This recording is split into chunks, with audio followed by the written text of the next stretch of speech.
Tonight is for the mind that will not stop, the mind that has tried everything: warm milk, deep breathing, counting backwards from 100, and still, at this hour, refuses to be still. There is an ancient teaching, only 14 verses long, that says the secret to quieting the mind is not what you think it is. It does not ask you to fight your thoughts. It does not ask you to empty yourself of anything. It simply asks you to look and see that what you have been holding was never as solid as it seemed. You do not need to understand it tonight. You do not need to remember a single word.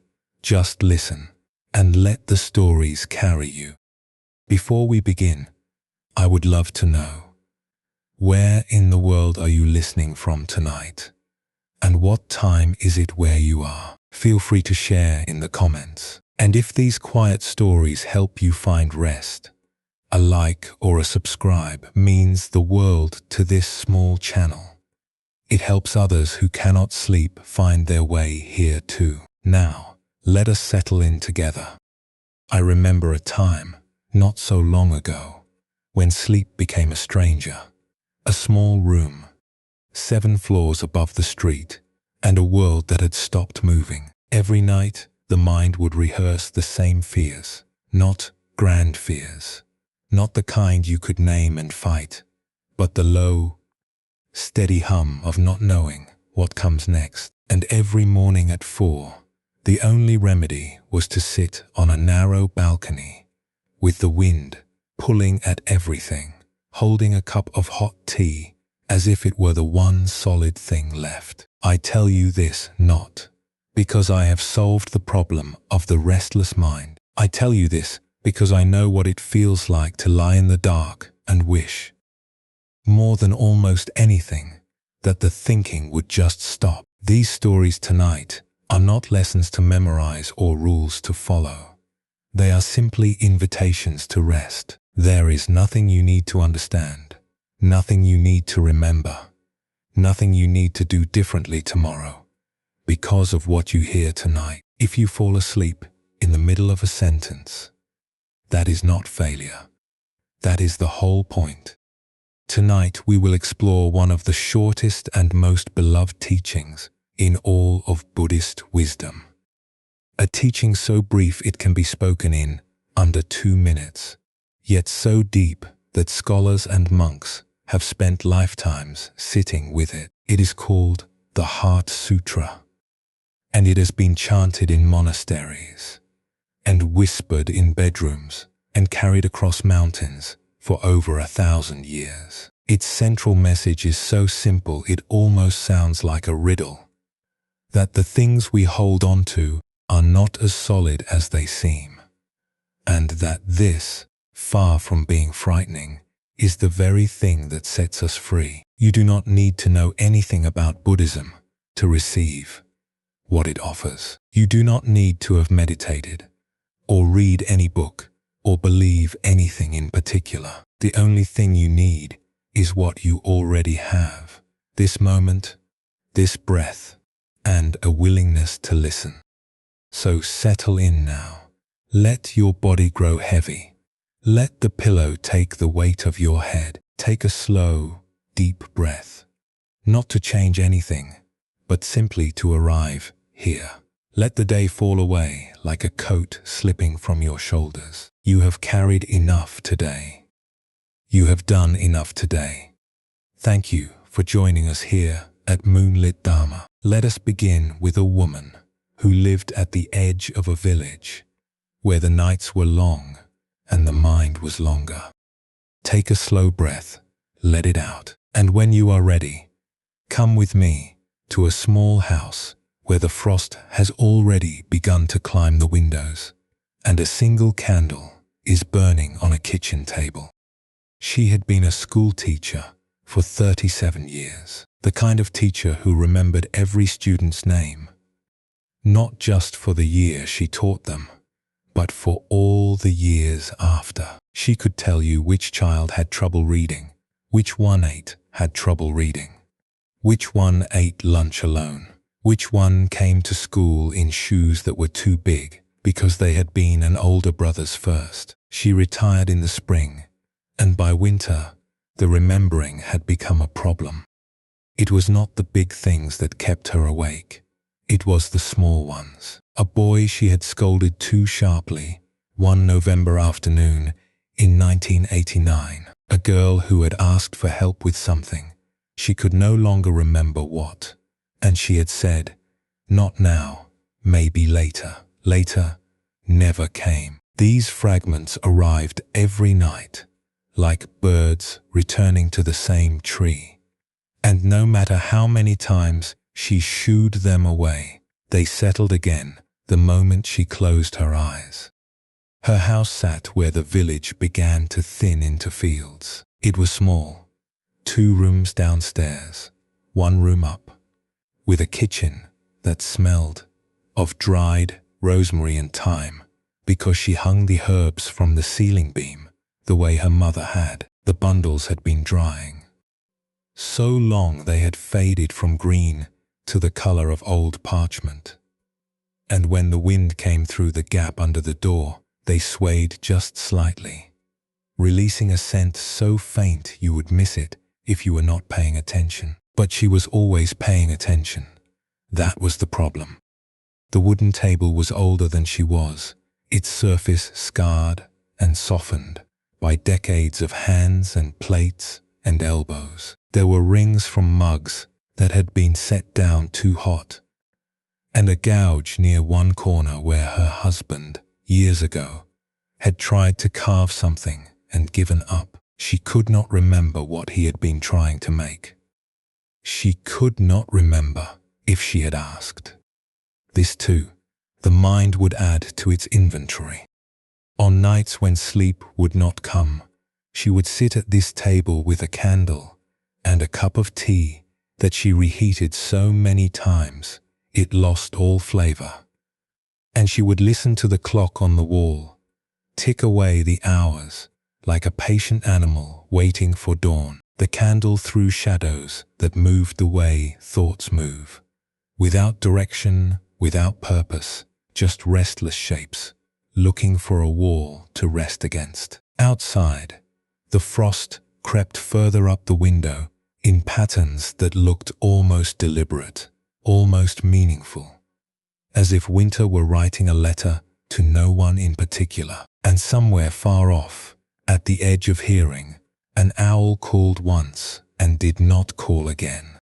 One evening in deep winter, her neighbor came by. The neighbor was a woman in her 80s. Small, unhurried, with hands that moved as if they had all the time in the world. She did not knock. She simply appeared at the kitchen door, the way old neighbors do in small villages, as if the walls between houses were more suggestion than barrier. "You are up again," the neighbor said. It was not a question. "The mind," the teacher said, and gestured vaguely at her own head, as if the problem were a bird trapped inside. The neighbor sat down across from her. For a long while, she said nothing. She looked at the candle. She looked at the frost on the window. She looked at the teacher's hands wrapped around the cold mug. "You know," the neighbor said finally, "there is an old saying, the mind is like a fish pulled from water and thrown upon the land. It flutters and flaps and cannot find rest. Not because it is broken, but because it is still looking for water." The teacher frowned. "And where is the water?" "You are sitting in it," the neighbor said. "You just forgot." "That is not helpful." The neighbor smiled. "It is not meant to be helpful. It is meant to be true." She reached across the table and placed her hand over the teacher's. "You are not broken, my dear. You are a teacher who loved her students. The mind replays what matters. That is not a sickness. That is a heart doing its work in the only way it knows how. But it will not stop." "The candle flickers too," the neighbor said. You cannot make it stop flickering by staring at it harder. You can only sit with it, and eventually, not because you forced it, but because the wind settled, it steadies on its own.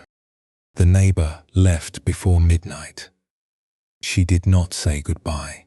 She simply stood, touched the teacher's shoulder, and walked back into the cold. The teacher sat at the table for a long time after that. The candles still flickered, the clock still ticked, the birds of memory still circled in the rafters of her mind. But something had shifted, not in the room, but in the way she sat in it. She was no longer trying to chase the birds away. She was simply watching them land.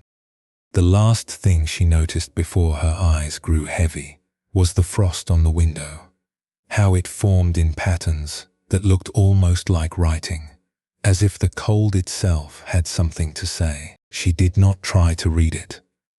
She let it be beautiful and meaningless, and that was enough.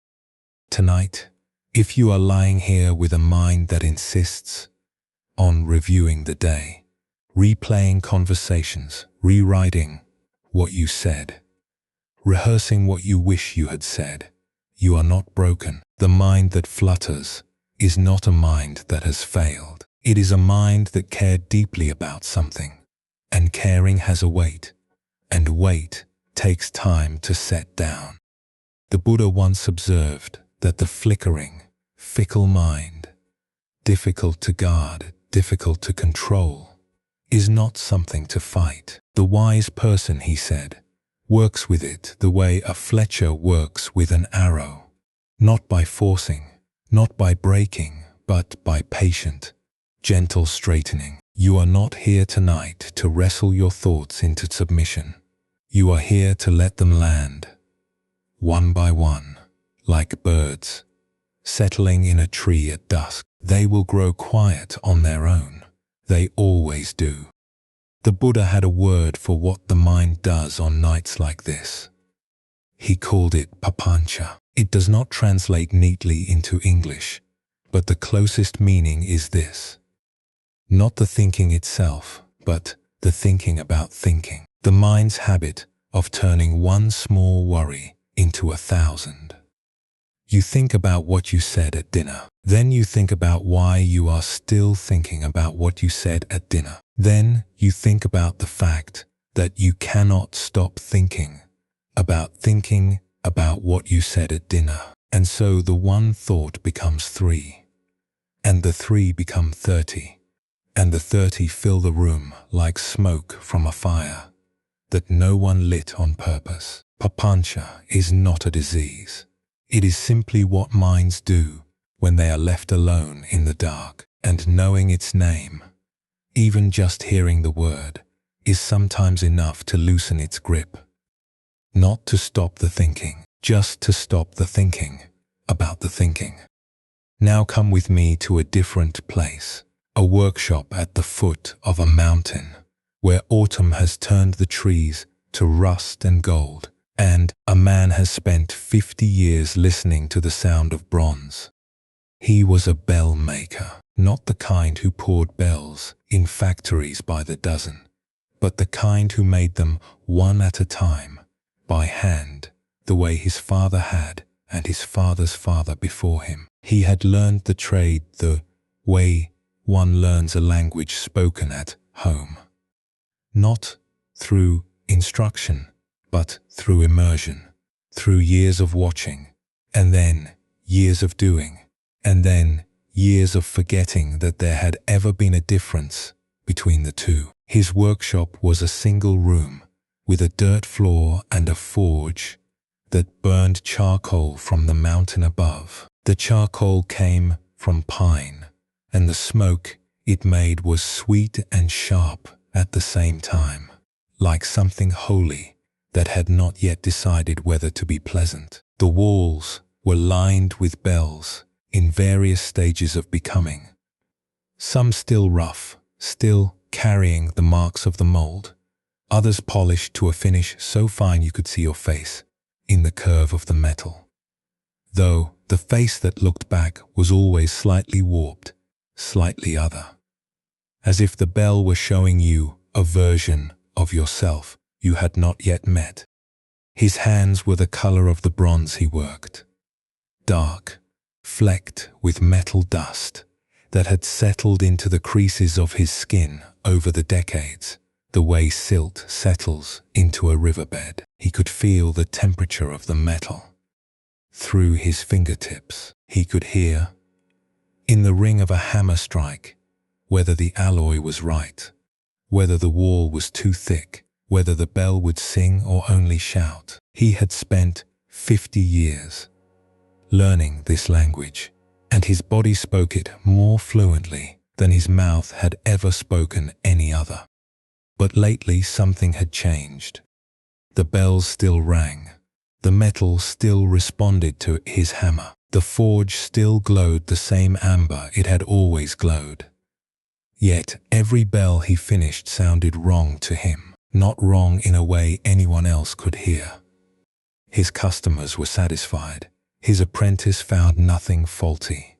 Wrong in a way only he could feel. There was something missing, or rather, something present that he could not name. It lived in the space between the strike and the silence, in the gap after the ring faded and before the next breath began. He tried adjusting the alloy. He tried thicker walls, thinner walls, different shapes. He tried striking with a wooden mallet instead of iron. Nothing helped. The sound was fine. The silence was the problem. And he could not fix the silence because he did not know what it was asking of him. He sat one evening with his apprentice, a young woman who had come to him 3 years ago, quiet and patient, with hands that were beginning to learn what his had known for half a century. She had a way of listening that he envied, not just with her ears, but with her whole body, tilting slightly toward whatever was making sound, as if she were a reed leaning into wind. She struck a bell they had finished that morning. The sound rose through the workshop, rich and full, and then it faded, and in the silence that followed, she closed her eyes. "What are you doing?" he asked. "Listening," she said. "The bell has stopped ringing." "I know," she said. "That is the best note." He stared at her. "The silence?" "The silence is not empty," she said, and opened her eyes. "It is full of everywhere the sound just went." He shook his head. "I have been listening to bells for 50 years. How did I miss this?" She smiled. Not the smile of someone who knows more, but the smile of someone who has simply been paying attention to a different thing. "You were listening to the ringing," she said. "I was listening to what the ringing left behind." "And what is that?" "Room," she said. "Just room for whatever comes next." He looked at the row of bells along the wall, dozens of them, each one shaped by his hands, each one holding inside it a sound and a silence in equal measure. He had spent half a century believing that the silence was the absence of his work. Now he understood that the silence was his work. The bell did not end when the ringing stopped. It began. He sat with this for a long time. He thought about every bell he had ever made. Thousands of them, scattered across temples and homes and gardens he would never visit. Each one had rung, and each ring had ended, and each ending had left a silence. He had spent 50 years perfecting the ring. He had never once considered that the silence was part of the bell, that the emptiness after the note was not absence but arrival, that the bell was never just the sound. It was also the space the sound created when it left. To study the bell, he realized, was to forget the bell. To forget the bell was to hear what the bell had been saying all along.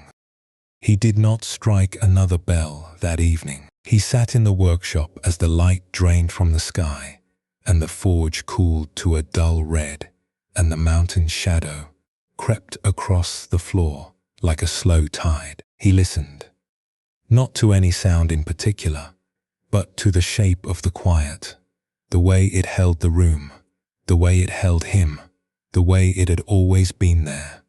Underneath every ring, waiting to be noticed, the bronze dust settled in the last light like snow falling inside a room where no window was open.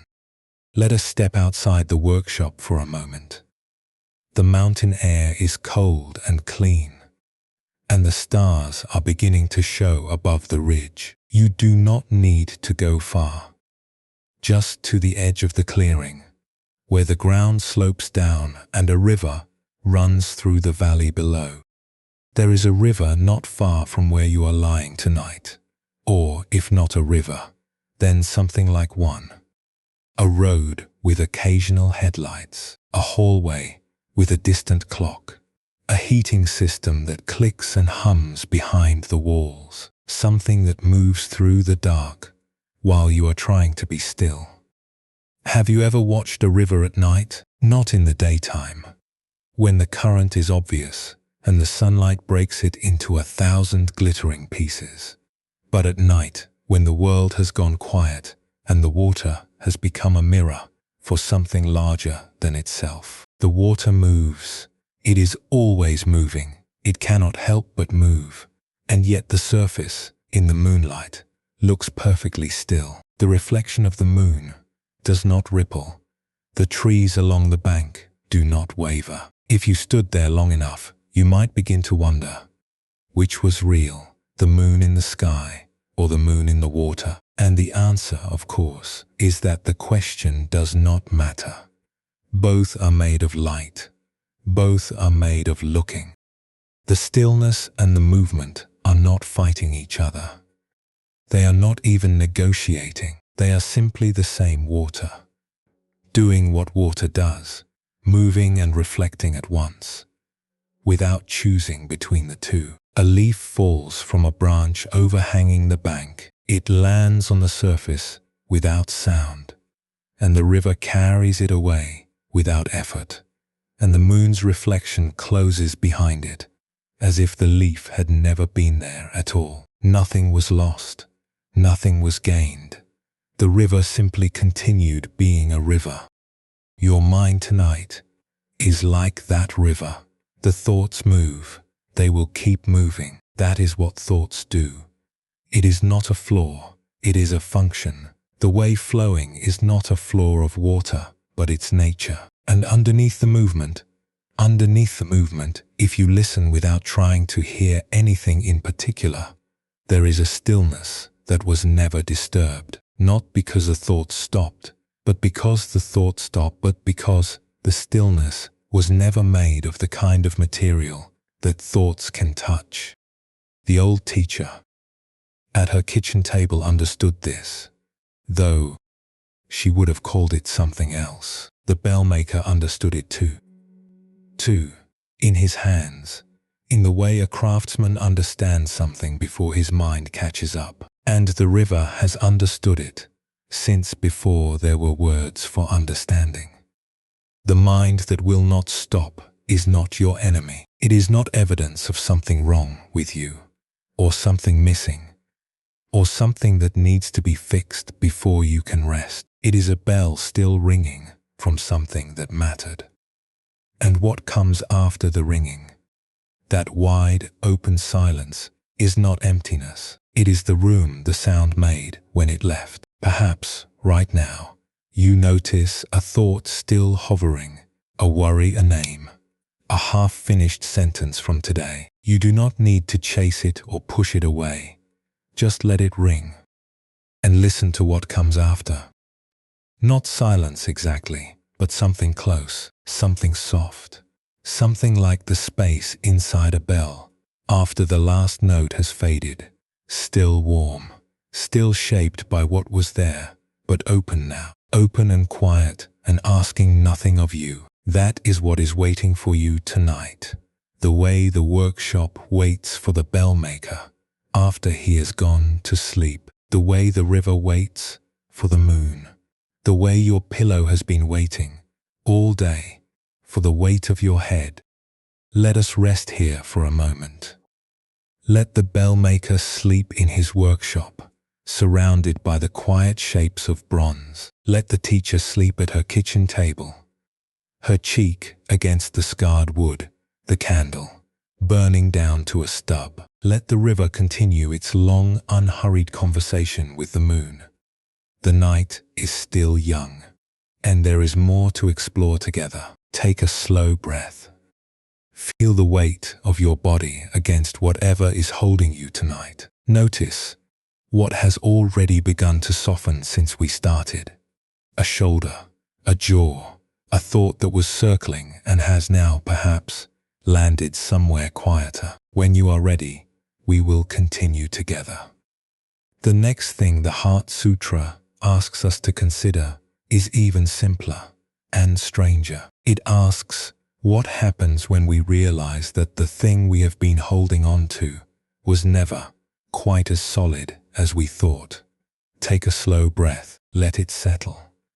And when you are ready, come with me a little further into the night. Have you ever held on to something, not because it made you happy, but because letting go felt like losing a part of yourself? Not a dramatic holding, not the kind you would notice if someone asked. Just the quiet grip of a hand that forgot it was clenching. A thought you keep returning to, the way your tongue keeps returning to a chipped tooth. A memory you carry not because it comforts you, but because setting it down would mean admitting that the thing it points to is already gone. There was a woman who understood this better than most, though it took her a long time to see it clearly. She was 56 years old, and her husband had died in the autumn, and now it was spring, and she had not moved a single thing in his study. The study was a small room at the back of the house, the kind of room that accumulates a person over decades, the way a riverbed accumulates stones. His books lined the walls from floor to ceiling, arranged not by author or subject, but by some private logic only he had understood. Philosophy next to bird-watching guides.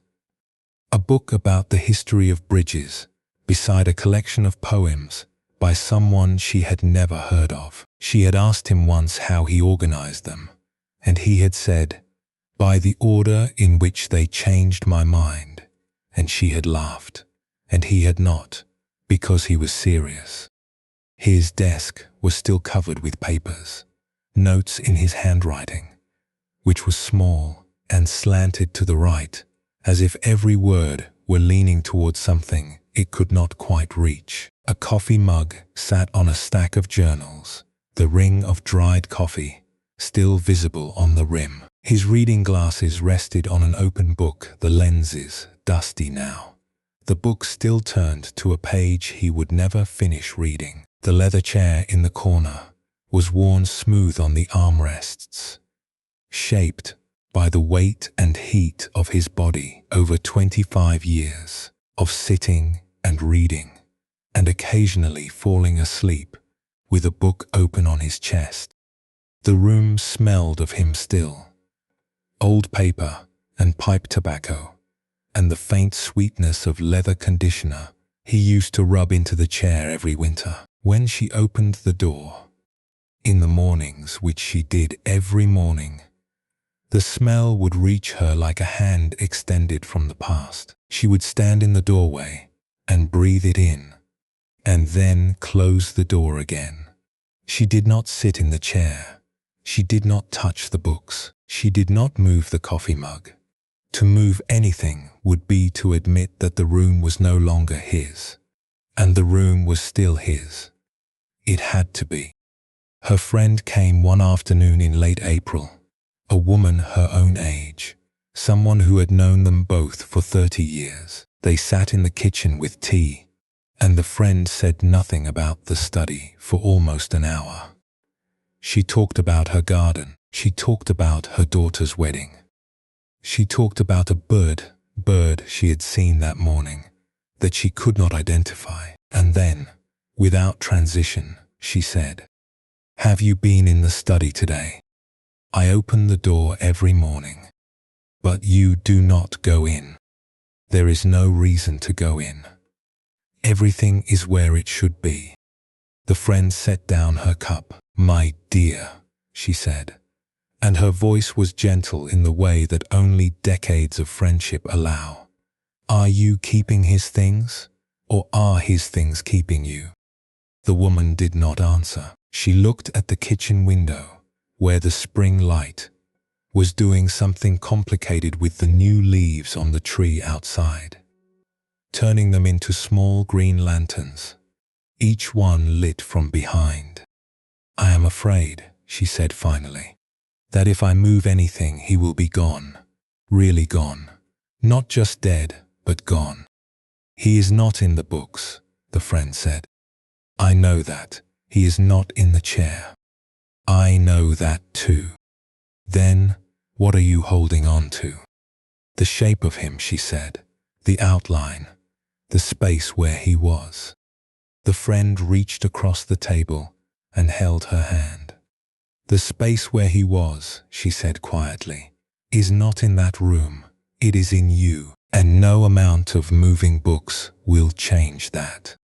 That evening, after her friend had gone, the woman walked to the study. She stood in the doorway as she always did. She breathed in the smell as she always did. But this time, she stepped inside. She crossed the room to the bookshelf nearest the window, the shelf where he kept the books he loved most, the ones with cracked spines and dog-eared pages and notes in the margins. She reached for one, a small book of poems. Its cover faded to the color of a winter sky. She pulled it from the shelf, and as she did, something fell from between the pages. A piece of paper, folded once in his handwriting. She unfolded it. It said, "Don't hold on to things, hold on to mornings." She laughed. Not the polite laugh of someone who has been told a joke, but the real laugh, the one that comes from the belly, the one that surprises you, because you did not know it was still in there. She laughed, because he had always said things like this. Short, strange sentences that sounded like fortune cookies, written by someone who had given up on making sense. She laughed because he had hidden this note inside a book of poems, knowing, or perhaps just hoping, that someone would find it one day when they needed it. She laughed because it was so perfectly, irritatingly him. And she laughed because she realized, standing there with the note in one hand and the book in the other, that she had been holding on to the shelf, when what she should have been holding on to was the morning. She put the note in her pocket, not on the shelf, not in a frame, not pressed between the pages of another book, in her pocket where she could feel it against her hip when she walked. She left the study door open. The spring air came in through the window she had not opened in 7 months. And it moved the curtain, and it touched the leather chair, and it did not take anything away. The room was still his, and it was also hers, and it was also just a room, with books and dust and afternoon light falling on an empty chair, in a way that was, if you looked at it, without needing it to be anything, simply beautiful. The Buddha once offered a teaching so gentle it is easy to miss. He said, "Let go of the past, let go of the future, let go of the present, not forget, not abandon, not pretend it did not happen or does not matter, just let go, the way you let go of a breath, not because it was not precious. Every breath is precious. Ask anyone who has struggled for one. But because another breath is already on its way, and holding on to the last one does not make the next one come faster. It only makes your chest tight." This is what the Heart Sutra points toward. night after night, in monastery after monastery, in bedroom after bedroom, wherever someone lies awake, gripping something that has already passed. The Buddha had a word for this gripping. He called it upadana, clinging, not the dramatic clinging of someone hanging from a cliff, but the quiet, everyday clinging of a hand that forgot it was holding, the way you hold a pen long after you have stopped writing, the way you hold a grudge long after you have forgotten what started it, the way you hold on to a version of yourself, the one who should have known better, the one who should have been further along by now, the one who should have said the right thing at the right time, long after that version has served its purpose. Upadana is not a character flaw. It is not something to be ashamed of. It is simply what the mind does when it loves something. It grips, and the gripping, over time, becomes a weight. Not the weight of the thing itself, but the weight of the holding. And there comes a point, perhaps tonight, perhaps not, but eventually, when the hand grows tired enough to open. Not because you decided to let go, but because the holding finally became heavier than the loss. An ancient Zen master named Bodhidharma, who was known for saying very little and meaning a great deal, once observed that all phenomena are empty. They contain nothing worth desiring. This sounds cold until you hear it differently. He was not saying that nothing matters. He was saying that the things we grip, the objects, the outcomes, the identities, are not where the value lives. The value lives in the loving, in the living, in the showing up. And those things cannot be held.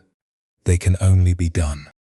Now come with me to a river, not the still river from a few minutes ago, but a wider one, a working river, the kind that carries boats and mud and the weight of monsoon season in its current.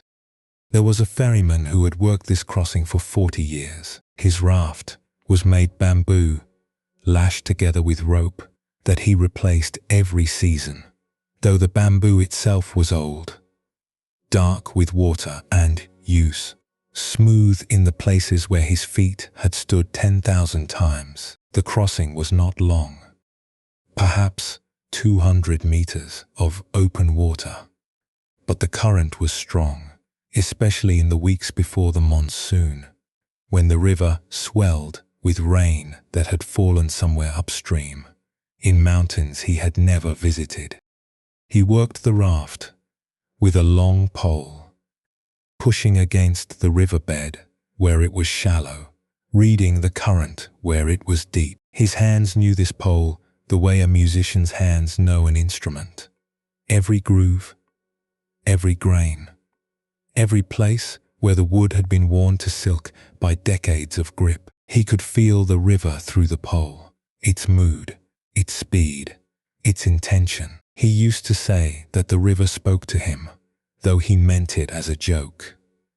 Lately, he was not sure it was a joke anymore, because lately something had changed. The current felt stronger, or perhaps his arms felt weaker. He could not tell which. His hands cramped at the end of each crossing, the knuckles white, the tendons stiff. He gripped the pole harder than he needed to, as if letting go even slightly would mean losing everything. The raft, the passengers, the 40 years of crossings that had become his life. He did not sleep well. He lay awake listening to the river outside his hut, and the sound that had once lulled him to sleep now sounded like a warning. One evening, near dusk, when the mist was beginning to rise from the water and the far bank was fading into grey, an old woman came to the crossing. She was perhaps 80, small, bent, carrying nothing but a cloth bag and a cane she did not seem to need. She stepped onto the raft with the confidence of someone who has crossed many rivers. and has stopped being impressed by any of them. Halfway across, she looked at his hands on the pole. His knuckles were white. His forearms trembled. "You are gripping very hard," she said. "The current is strong tonight. The current is always strong. That is what rivers do." He said nothing. He pushed the pole deeper. "May I tell you something?" she said. "I have crossed this river 100 times. With you, with others, once by swimming, which I do not recommend. And I have noticed something." "What is that?" "The river carries the raft," she said. "You just keep it pointed." He stared at her. The mist was thickening now, and the far bank had disappeared entirely. And for a moment it felt as though they were not crossing anything at all, just floating in a grey world between two places that might or might not exist. "I am afraid of letting go of the pole," he said. And he was surprised to hear himself say it, because he had never said it before, not to anyone, not even to himself. "I know," she said. "That is why your hands hurt." He loosened his grip, not all at once. That would have been too much too fast, like asking a fist to become a flower in a single breath. But he loosened it, just enough, and the raft moved just the same, perhaps even a little smoother, the way a song sounds better when the singer stops trying so hard. The pole stayed in his hands. The river did what the river had always done. And his hands, for the first time in months, did not ache. The old woman hummed something as they reached the far bank. A melody he did not recognize.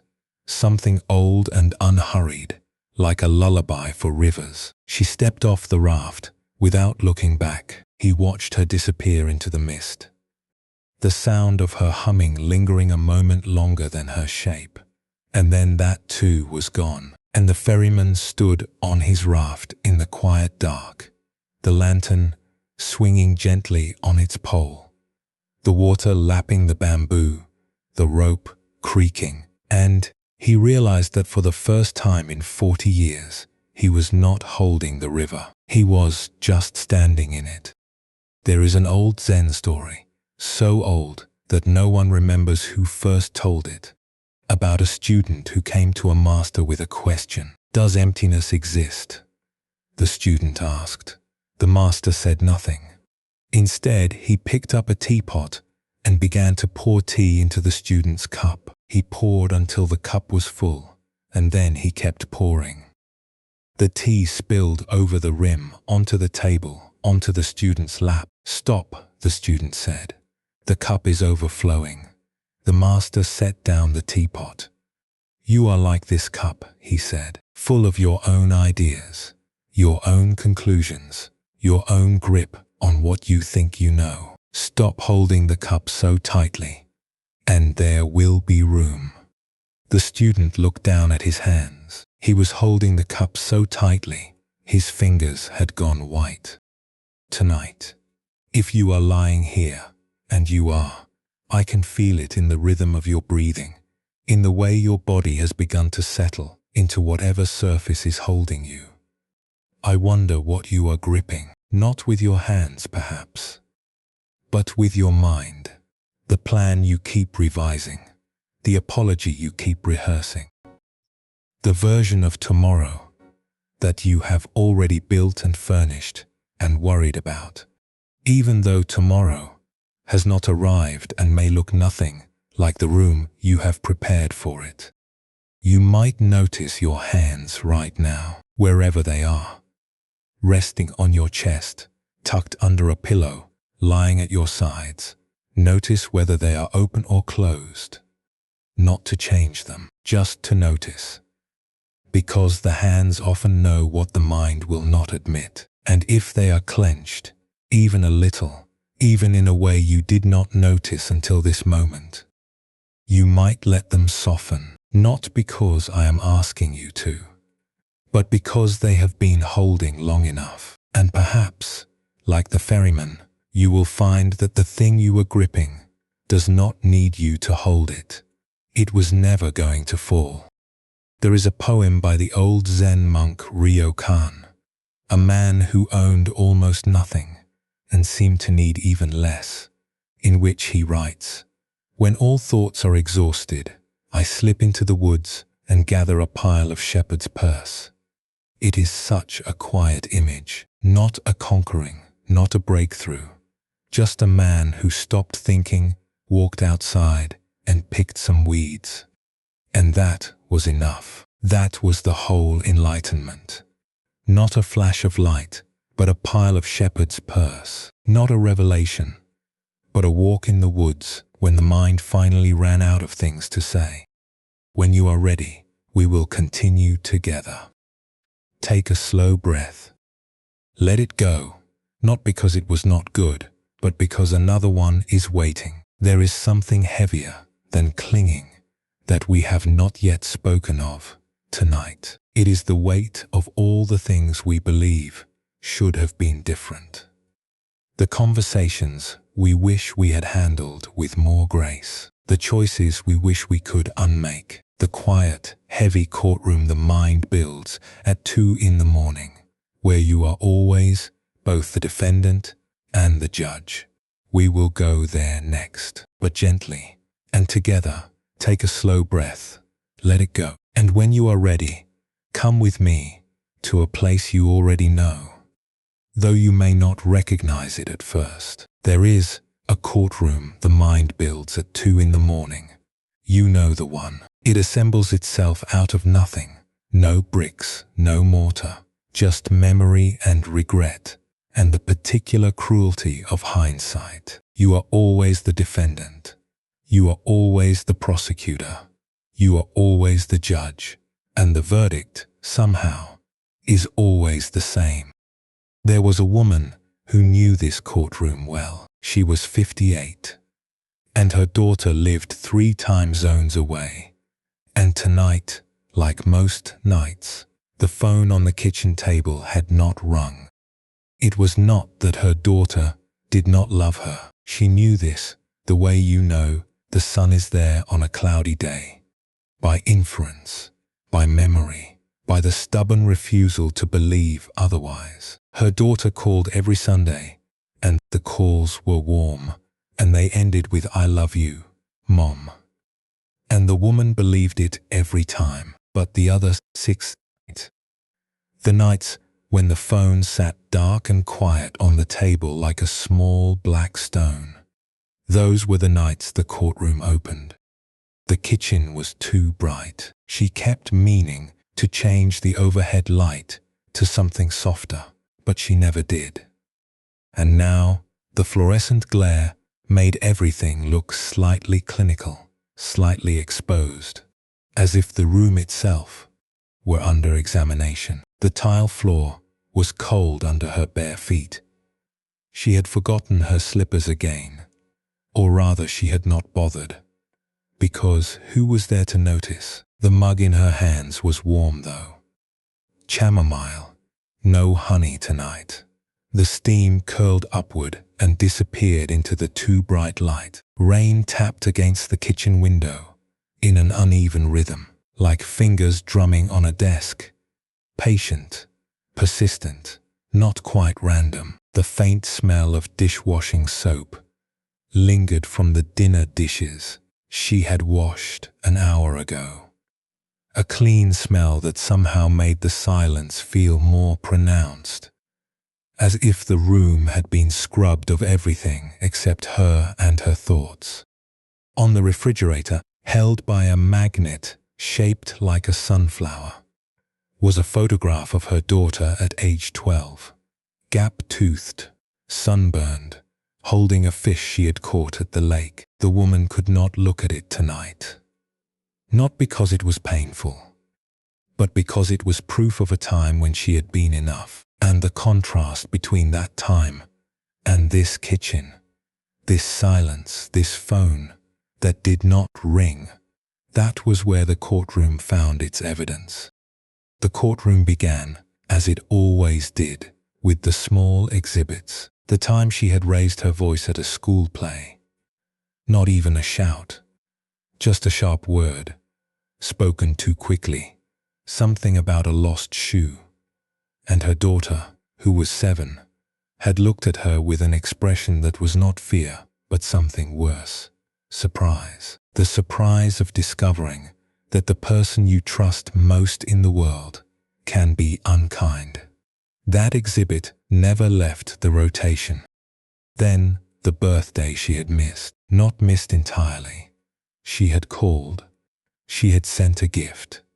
But missed in the way that mattered. The way that meant being in the same room, lighting the candles, singing off-key. Her daughter had turned 30 that year, and the woman had been at a conference. A conference she could not even remember the topic of now, and she had told herself it was important. Her daughter had said it was fine, and fine had become another exhibit in the courtroom's permanent collection.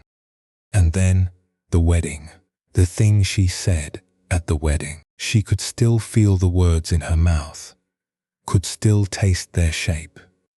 Not cruel exactly, but careless, which in some ways is worse, because cruelty at least implies you were paying attention. She had been paying attention to the wrong thing. She had been worried about the seating chart, or the caterer, or something else that did not matter even then.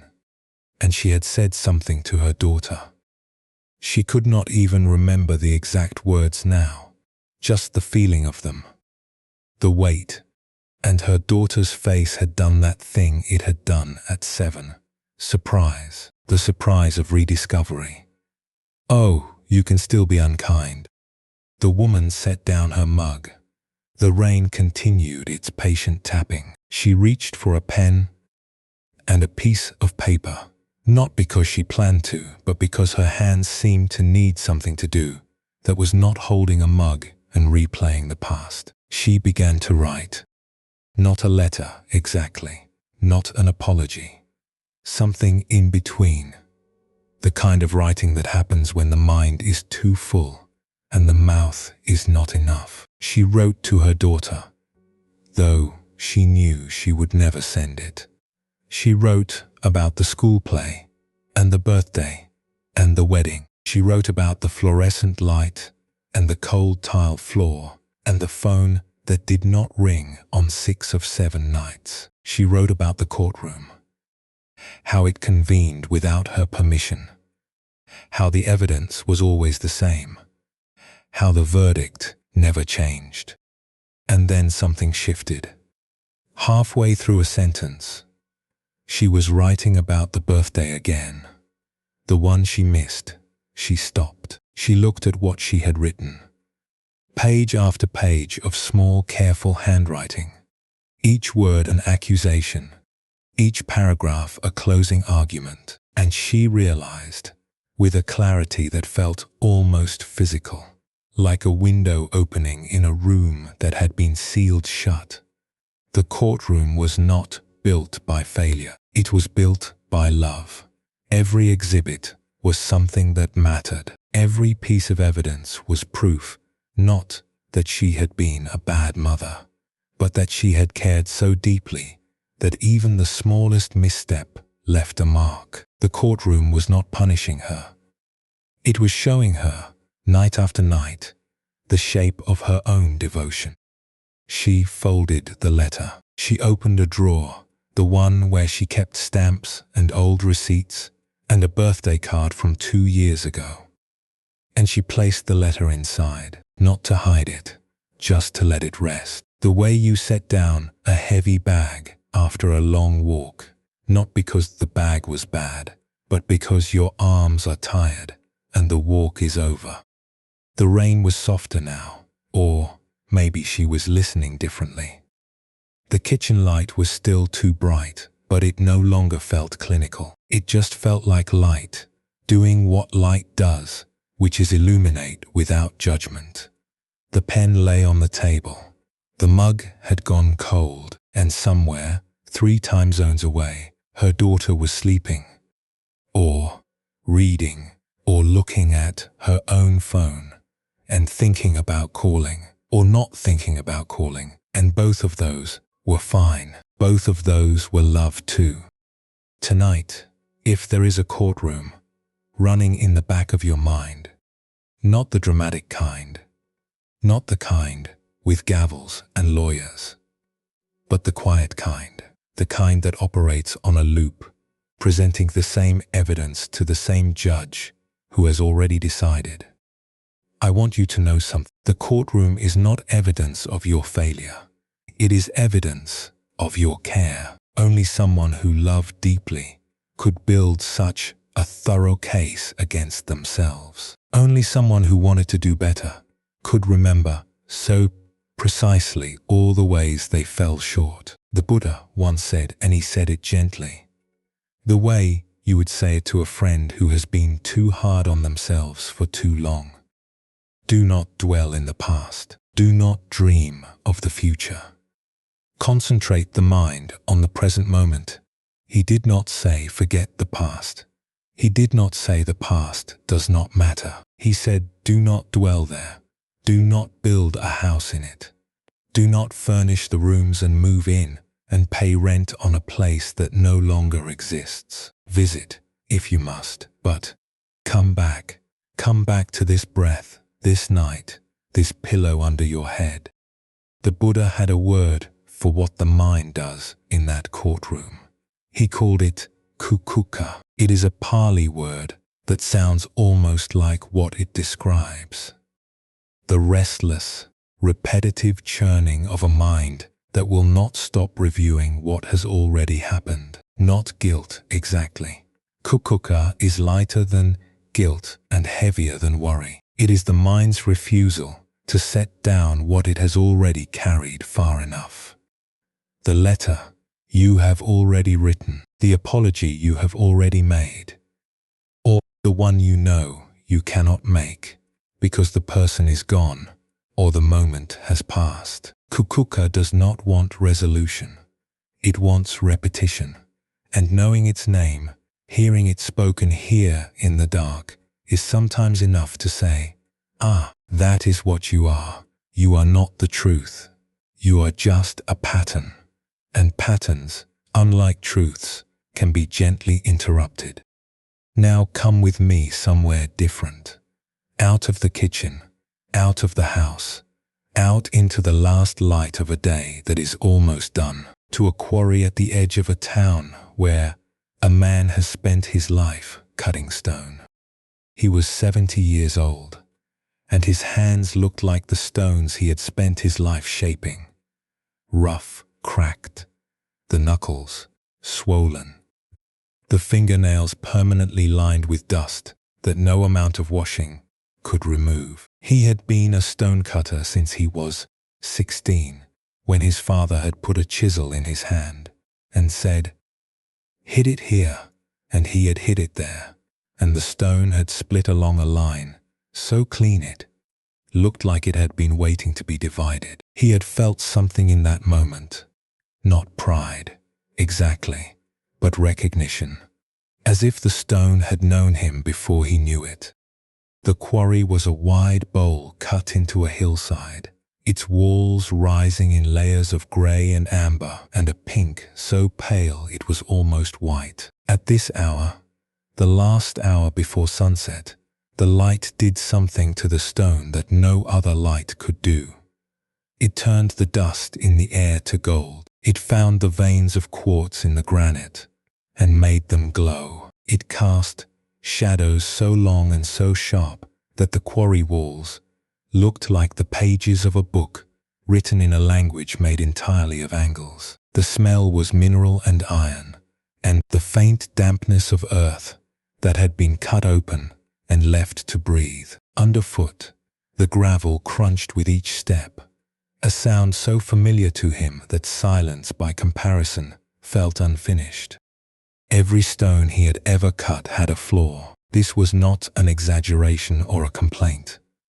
It was a fact, as certain as the sunset, as reliable as the quarry walls. He had cut thousands of stones in 54 years, and not one had been perfect. There was always a vein that ran the wrong way, a pocket of air that weakened the grain, a crystal inclusion that threw the color off. In his 20s, this had frustrated him.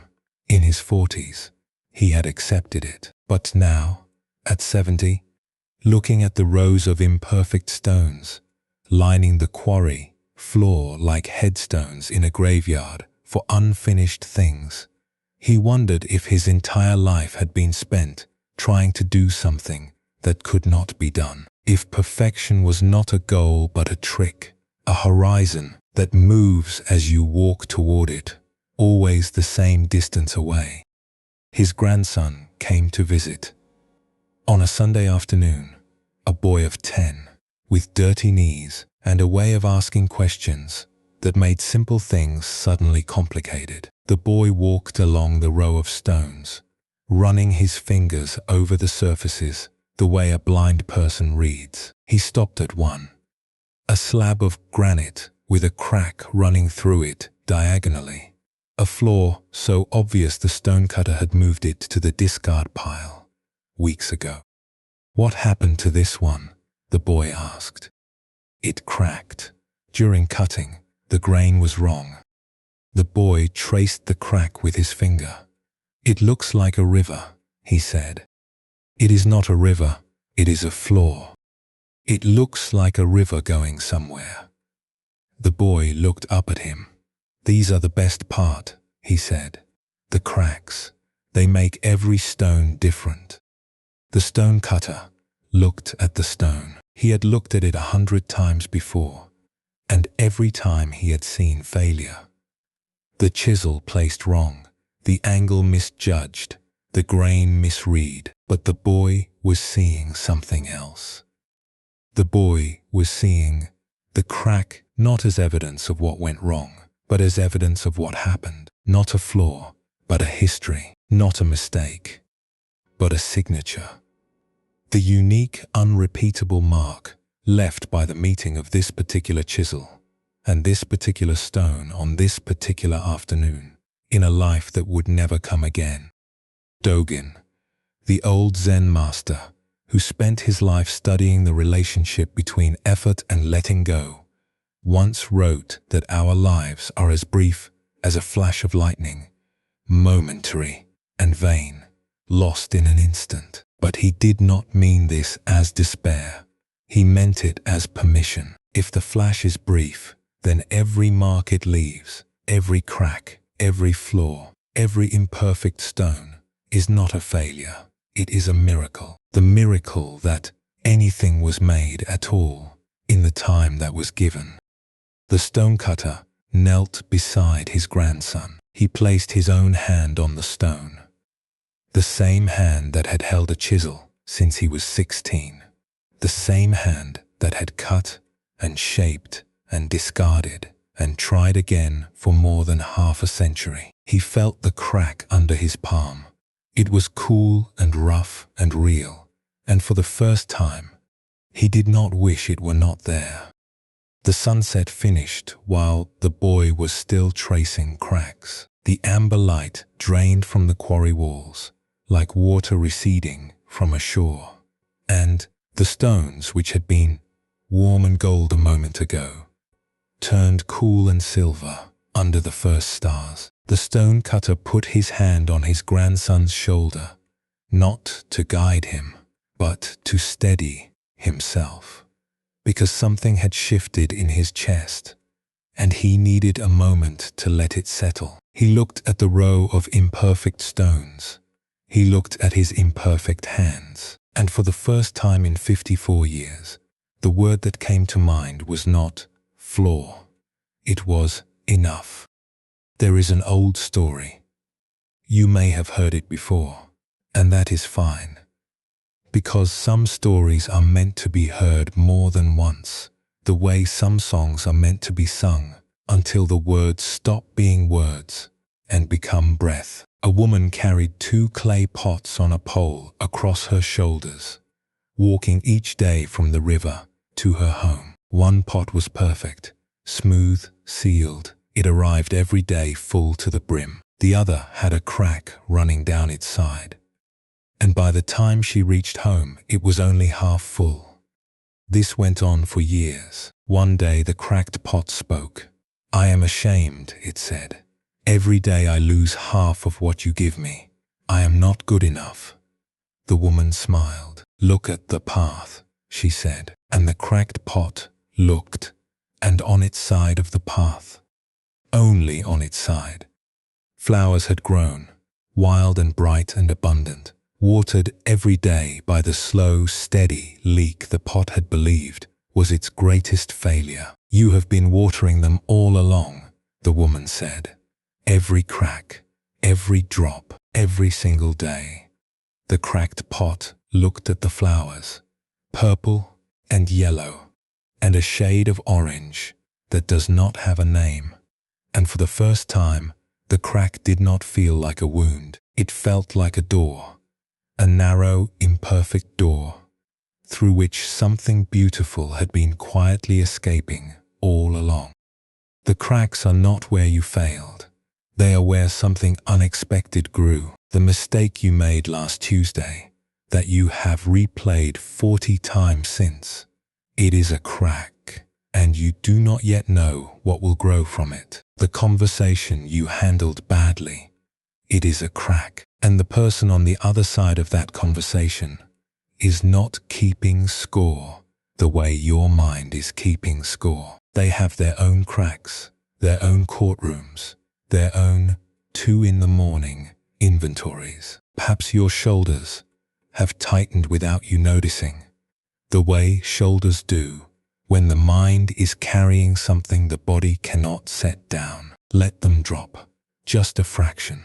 Not because I am asking, but because the Buddha once gently observed that a tamed mind brings happiness.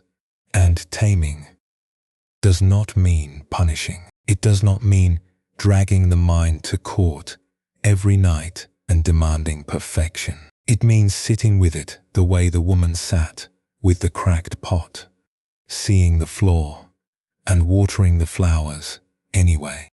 When you are ready, we will continue together.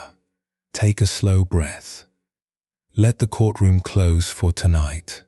Let the evidence rest in its drawer. Let the judge go home. The stories we have shared so far tonight have lived in small rooms, kitchens and workshops, quarries and quiet houses where the light was too bright or too dim. But the teaching that comes next takes us somewhere wider, somewhere the sky opens up and the horizons stretches further than the eye can follow. We are going outside now, into the world that holds everything the mind tries to hold, and holds it so much more gently. The stories we have shared so far tonight have lived in small rooms, kitchens where the light was too bright and the tea went cold, workshops where bronze dust settled in the last light, quarries where a man learned to see his own cracks differently, the spaces between two people, a neighbor and a teacher, a ferryman and a passenger, a grandmother and a grandson. These are intimate spaces, important ones. But the teaching that comes next asks us to step outside, to look up, to consider something so vast that the mind for once might grow quiet, not because it has been calmed, but because it has been outgrown. The Heart Sutra says, "Form is emptiness, emptiness is form. Emptiness is not different from form. Form is not different from emptiness." These words have been chanted in monasteries for over 1,000 years, and they still sound, to most ears, like a riddle. But the sky did not read the Heart Sutra. The ocean never heard of emptiness, and yet they have been practicing it since before there were words for what they do. Perhaps they can show us what the scholars have been arguing about. Consider a wave, not a metaphorical wave, a real one, the kind that rises on an ordinary Tuesday afternoon in an ordinary ocean, pushed by a wind that came from somewhere far away and is going somewhere it will never arrive. The wave begins as a disturbance, a ripple, a suggestion, a slight thickening of the water surface that would be invisible if you were not looking for it. And then it grows. It gathers water that is not its own, borrowing from the body of the ocean the way a musician borrows from silence. And it rises, and it curves, and for a moment, one singular moment, it has a shape, a crest, a peak, a form that is unmistakably itself and nothing else. And then it falls. The shape dissolves. The water returns to the ocean from which it was never separate. The wave did not die. It did not fail. It simply stopped pretending to be something other than what it always was. And the ocean, which had lent its water to the wave without reluctance and received it back without celebration, continued to be the ocean. Nothing was gained. Nothing was lost.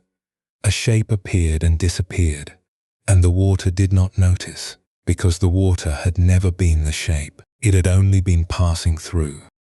There was a woman who kept bees on a hillside that sloped down to the sea. She was 68 years old, and she had been keeping bees for 30 of those years, long enough that the rhythms of the hives had become her own rhythms, the way a river shapes the banks it runs between. She knew when the queens were laying by the sound of the hive. She knew when the honey flow was strong by the weight of the frames when she lifted them. She knew by a change in the pitch of the buzzing that was so subtle no one else could hear it, when a colony was preparing to swarm.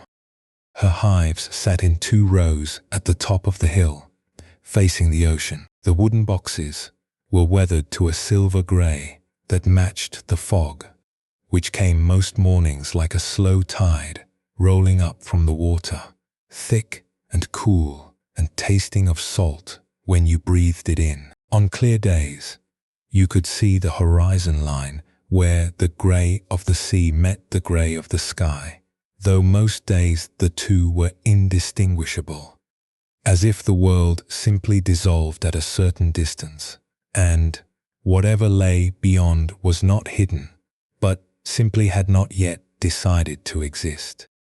The grass around the hives was long and wet, with dew that did not burn off until mid-morning. Wildflowers grew in patches, clover and thistle, and a yellow flower she had never bothered to name, and the bees moved through them in patterns that looked random but were not, the way stars look random until you learn the constellations. The air smelled of beeswax and salt and something green and living that had no name but was always there.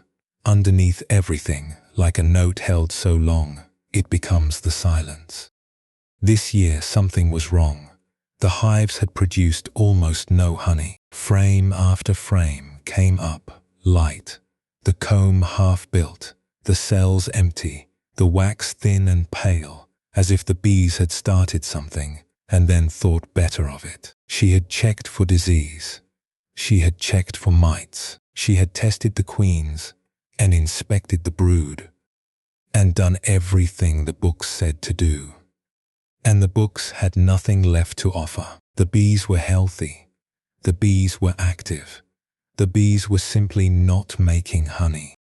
She stood at the top of the hill one morning, fog rolling past her like a slow river of grey, and she walked to the storage shed at the edge of the property. A low wooden building, with a door that stuck in the damp and shelves lined with mason jars. She had sterilized every August for the past 3 decades. She counted the empty jars, 47. Last year there had been over 200. She did the math. She had already done a dozen times. The cost of sugar syrup to feed them through winter, the price of frames, the value of what she had lost. The numbers arranged themselves in her mind the way evidence arranged itself in a courtroom. Precise, damning, unanswerable.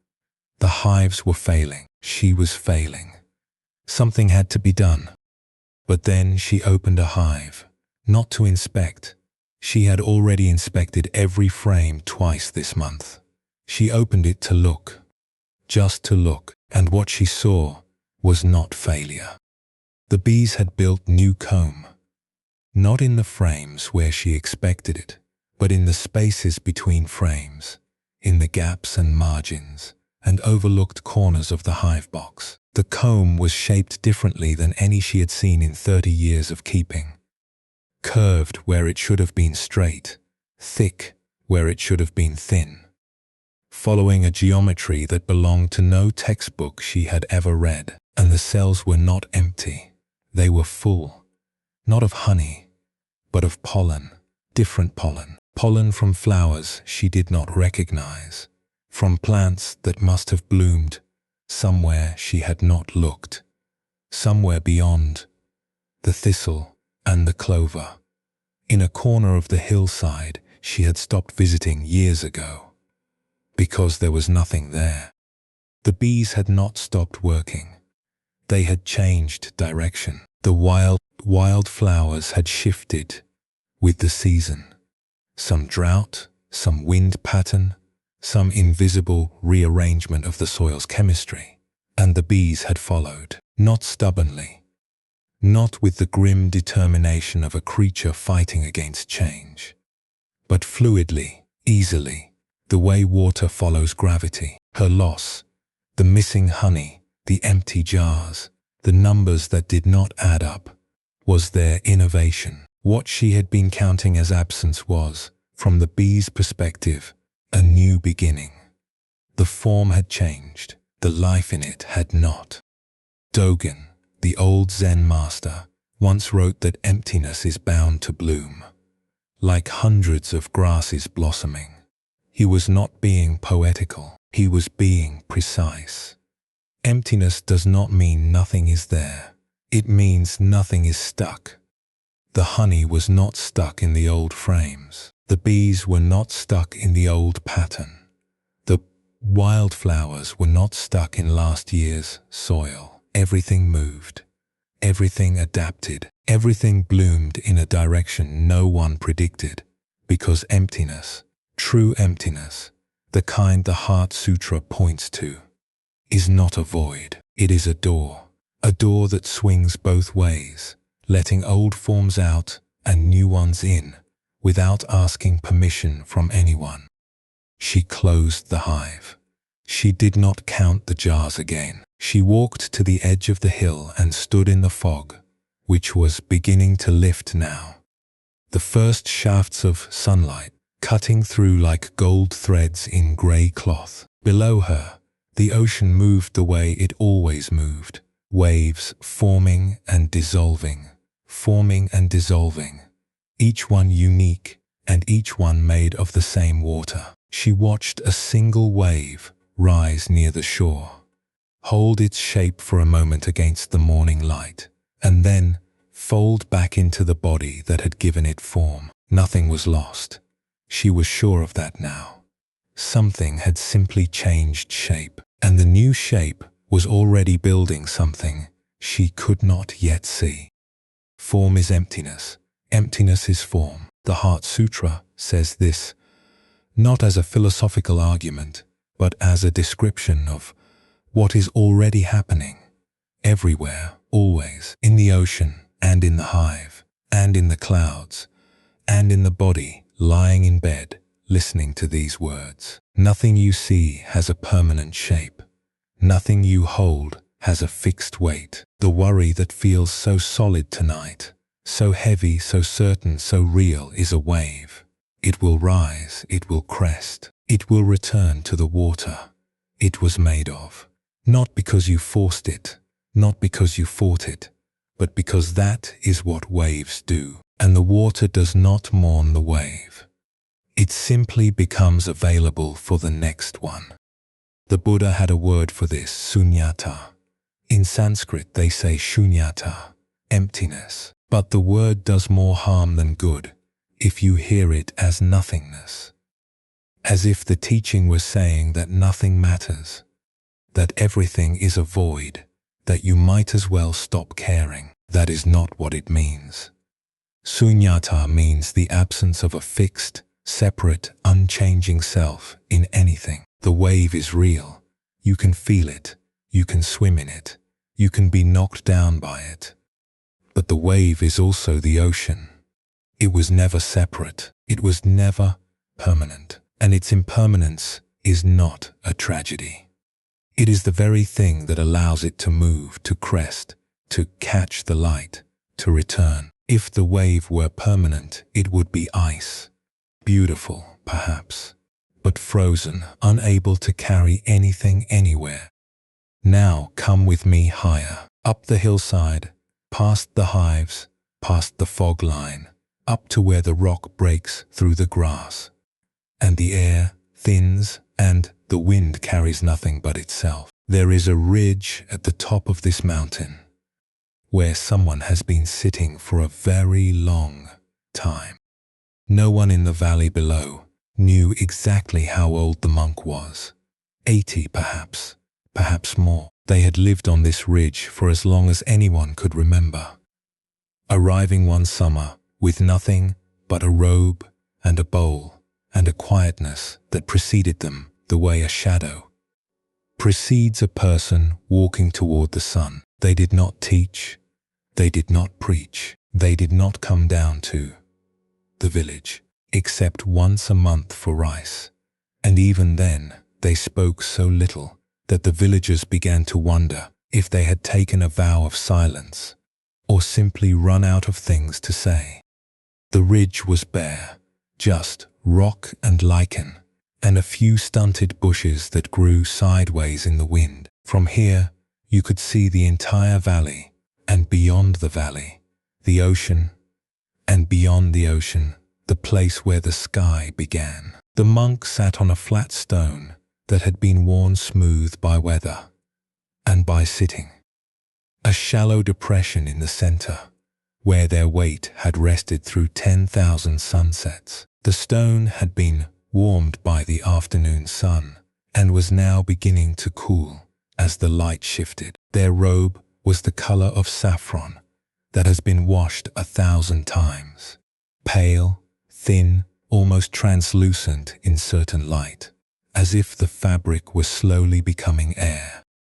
They watched the clouds. That was what they did as far as anyone could tell. They watched the clouds the way other people watch rivers or fires, not for information, not for entertainment, but for the particular kind of quiet that comes from watching something that has no purpose and no destination and no concern about being watched. The valley below was filled with the sound of a stream that was too far away to see but close enough to hear. A continuous, gentle rushing, like the breath of the mountain itself. A cloud formed over the eastern ridge. It began as a wisp, a thread of vapor so thin it might have been imagination. Then it thickened, gathered moisture from the air around it, and slowly, without effort, became a cloud. It had a shape, rounded on top, flat on the bottom, the color of new wool. It looked solid. It looked permanent. It looked like something you could set a cup on, if you could reach it. And then the wind shifted, and the cloud began to change. The rounded top flattened. The flat bottom stretched. The wool color darkened to gray on one side, and lightened to silver on the other. Within minutes, it was a different cloud. Or rather, it was the same cloud in a different form. And within an hour, it was gone, not destroyed, not defeated, simply dispersed. Its moisture returned to the air. Its shape returned to possibility. Its brief existence neither remembered nor mourned by the sky that had held it. The monk watched this the way they watched every cloud, with the attention of someone who understood that they were watching a teaching, not a metaphor for a teaching, not an illustration of a teaching. The teaching itself, offered by the sky without commentary, without footnotes, without a single Pali word. Clouds form from nothing. They become something. They return to nothing. And they never once worry about it. They never grip their shape and say, "This is me. I must remain." They never mourn their dissolution and say, "I was something, and now I am nothing." They simply participate in the endless conversation between form and emptiness, the conversation the Heart Sutra has been trying to transcribe for 1,000 years. Dogen, who understood this conversation better than most, once wrote that the myriad things come forward and experience themselves is awakening. Not that we experience the myriad things, that is the usual way, the way of the gripping mind, the mind that stands apart and catalogues and judges, but that the things themselves come forward, that the cloud experiences itself as cloud, that the wave experiences itself as wave, that you, lying here tonight, might for a moment stop trying to experience your thoughts, and instead let your thoughts experience themselves, rising, forming, dissolving, returning, without a manager, without a judge, without anyone keeping score. The sun set behind the ridge. The monk did not move. The light changed from gold to amber, to a deep rose that lasted only a minute before fading into blue. The first stars appeared, not all at once, but one by one, as if the sky were remembering them individually. The monk's silhouette became part of the mountain's silhouette, and for a moment, in the failing light, you could not tell where the person ended and the rock began. Perhaps there was nothing to tell. Perhaps the monk had understood what the cloud already knew, that the boundary between self and world is not a wall, but a suggestion. And suggestions, unlike walls, can be gently declined. You are the wave and the ocean. You are the cloud and the sky. You are the bee and the flower and the honey and the empty jar. These are not metaphors. These are descriptions of what is already true right now, in the body, lying in the dark, listening to these words. The identity you lost when you retired, or when the children left, or when the body changed and the mirror stopped showing you the person you expected. That identity was a wave. It was real. It mattered. And it returned to something larger than itself, not because it failed, but because that is what forms do. They move, they change, they become available for something new.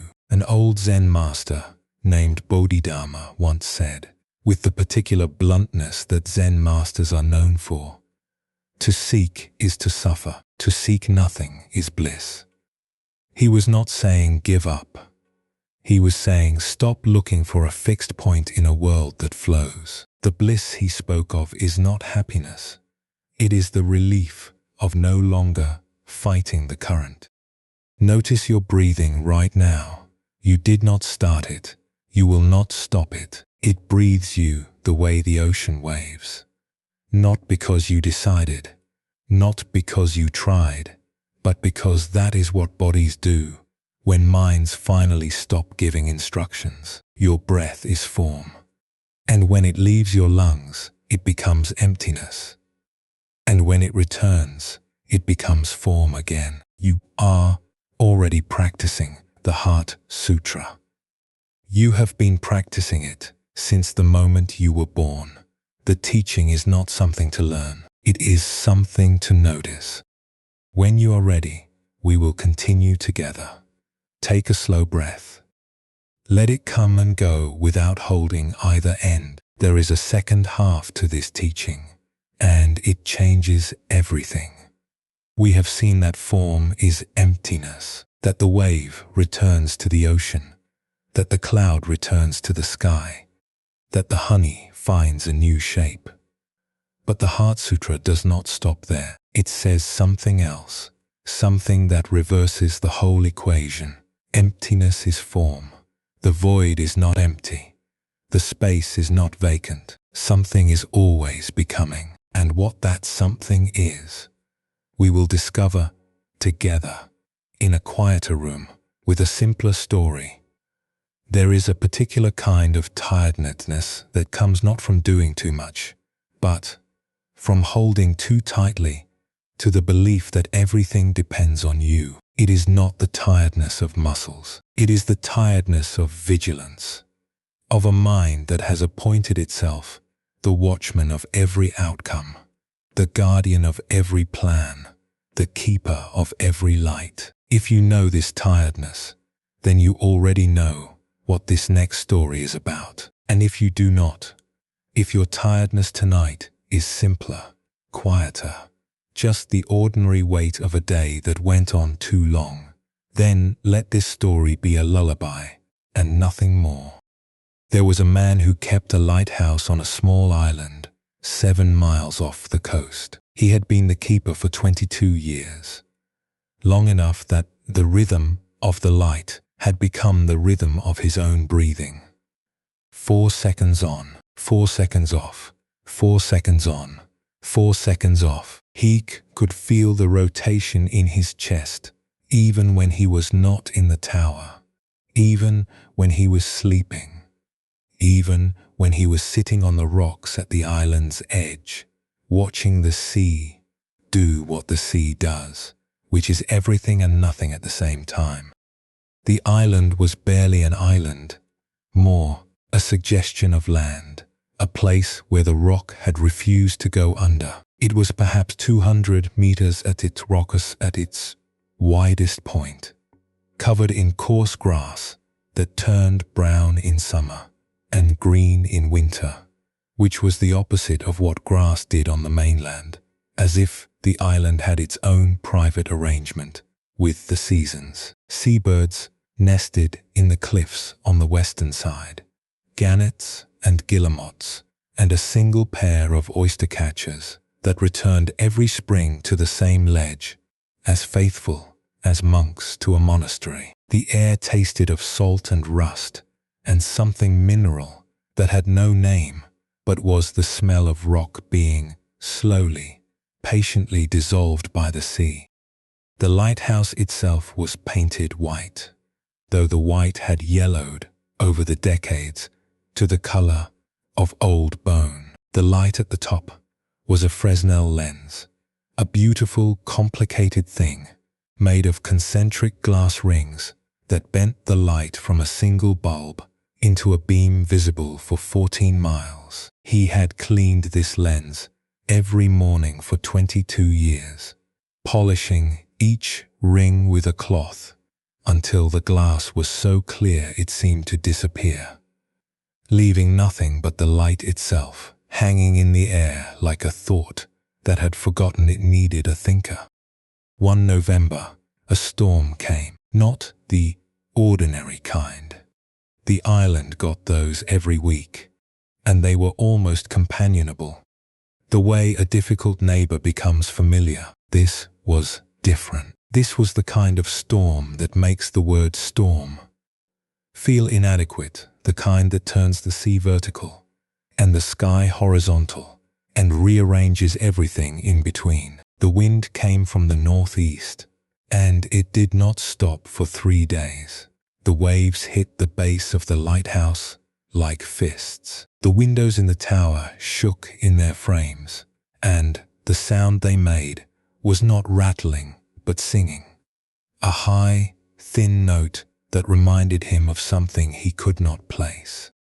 On the second night, the light went out, not the bulb, the mechanism, the gears that turned the lens ceased, and the beam that had swept the darkness every 4 seconds for longer than he had been alive simply stopped. He climbed the tower in the dark, the wind screaming in the dark, the wind screaming through the gaps in the stone, and he worked on the mechanism with hands that were shaking, not from cold, though he was cold, but from the particular terror of a man who believes that lives depend on him, and he is faithful. He worked through the night. He dismantled the gearbox and cleaned it and reassembled it, and it still would not turn. He tried manual rotation, standing at the lens, pushing it with his hands, walking in a slow circle like an animal turning a millstone. He did this for hours. His arms burned, his back seized. The storm howled outside like a living thing that had taken a personal interest in his suffering. And the light, even when it shone in the wrong direction half the time, because his hands could not keep the rotation steady. And he thought about the fishing boats, the ones that came through intentional in November, the ones whose captains looked for his light, the way travelers look for a star, and he pushed harder.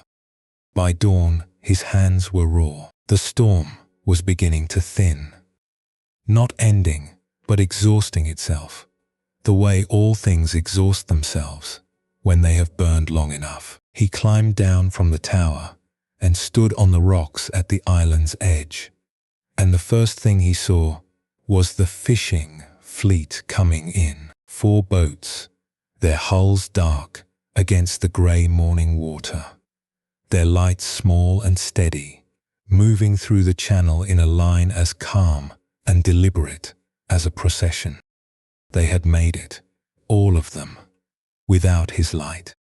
He stood there for a long time, watching the boats pass. When the last one had rounded the headland and disappeared into the harbour, an old fisherman in a skiff motored close to the island. He was 80, if he was a day, with a face like a cliff that had been rained on for a century. "Rough night," the fisherman called over the water. "The light went out," the keeper said. His voice was hoarse. "I could not fix it. I tried all night." The fisherman looked up at the dark tower. He looked back at the keeper. And then he said something that the keeper would think about for the rest of his life. "We did not need the light last night. We never do in a northeast storm. The current pushes us south, away from the rocks. We navigate by the stars when it clears and by the swells when it does not." He paused. "You have been keeping that light for 20 years, and it is a good light. But we were finding this harbour before the lighthouse was built, son. And we would find it if it fell into the sea tomorrow." The keeper looked at his raw hands. He looked at the tower. He looked at the sea, which was already calming, the waves shrinking from fury to grumble, to the ordinary ceaseless conversation water has with rock. And he felt something he did not expect. Not failure, not relief, something in between, something in between. The strange lightness that comes when you set down a weight you did not know you were carrying. Because you had been carrying it so long, it had become part of your posture. He had believed for 22 years that he was keeping people alive, that the light was the only thing between the boats and the rocks, between safety and disaster, between being and not being. And the light mattered. It did. It truly did. But it was not the only thing. The fishermen had the stars. They had the swells. They had 1,000 years of knowledge written, not in books, but in the muscles of their hands on the tiller. His light was a gift, not a necessity. And a gift does not need to be perfect to be worth giving. There is a Japanese Zen teacher, Shunryu Suzuki, who came to America in the 1960s and taught with a gentleness that made people forget he was saying radical things, who once said, "In the beginner's mind there are many possibilities. In the expert's mind there are few." The lighthouse keeper had become an expert in his own importance. He had studied it for 22 years until his expertise had narrowed to a single conviction. Without me, disaster. And the storm had gently, ruthlessly shown him that this expertise was a cage. Not because he was unimportant, he was not, but because his importance was not where he thought it was. It was not in the mechanism. It was not in the gears, or the lens, or the 4-second rotation. It was in the showing up, the climbing of the tower, the polishing of the glass, the willingness to stand in the wind and offer what he had, even when what he had was not enough, especially when what he had was not enough. I want to tell you something now that is not a story from a monastery or a mountain. It is something I saw with my own eyes in a time when I was younger and more certain that the world worked the way I expected it to. There was someone I worked with, younger than me by 2 years, which should not have mattered but did, because the mind keeps score in ways the heart finds embarrassing. This person held a position above mine, and I watched them the way you watch anyone who has something you believe you should have, with a mixture of respect and quiet accounting. But what I noticed over the months was not their title or their authority. It was how they moved through difficulty. A crisis would arrive, the kind that makes most people tighten, the kind that sends the voice higher, and the breath shorter, and the shoulders up around the ears. And this person would simply not react. That is not quite right. They reacted. But the reaction had no second layer. There was the problem, and there was their response to the problem. And there was nothing in between. No performance of worry, no demonstration of how seriously they were taking it, no theater of competence, just the thing, and then the next thing, and then the next. I remember one afternoon, a situation that felt, to everyone in the room, like the ground was shifting. Numbers that did not add up, a direction that had to change. The air had that particular quality it gets when people are afraid, but pretending not to be. Tight, electric, everyone breathing a little too carefully. And this person, this younger person, who by every measure of experience should have been more rattled than anyone else in the room, simply leaned back in their chair and said, "All right, so that is where we are. What is the next useful thing we can do? Not everything will be fine, not do not worry. Not the forced optimism that is really just worry wearing a costume. Just, what is the next useful thing?" And the room exhaled, not because the problem was solved, but because someone had demonstrated that it was possible to stand in the middle of the problem without adding a second problem on top of it. The second problem being the problem of how I feel about the problem. The problem of my anxiety about my anxiety. The problem of my fear that my fear means I am not enough. I learned something that afternoon that no book had taught me, and no teacher had explained. Letting go is not a technique. It is not something you practice on a cushion for 20 minutes and then apply to your life like a coat of paint. It is a way of standing in the world, of meeting what arrives without adding the weight of your opinion about what should have arrived instead. This person did not meditate, as far as I knew. They had not read the sutras. They simply had an understanding, born of temperament or suffering or both, that the gap between what is and what should be is where most of our pain lives. And they had quietly, without announcement, stopped living in that gap. All conditioned things are impermanent. The Buddha said this. It is the 277th verse of the Dhammapada, and it has been carved into temple walls and whispered in meditation halls and printed on 10,000 bookmarks sold in 10,000 gift shops. But the power of the verse is not in the words. It is in the seeing. When one sees this with wisdom, one becomes weary of suffering. This is the path to purity. Not weary in the way you are weary tonight. Tired, drained, wishing for sleep. Weary in the older sense, the weariness that is also a release, the weariness of a mind that has finally grown tired of its own resistance to what is already true. Everything changes. The storm passes, the light goes out and comes back on. The person you admired for their calm had their own sleepless nights.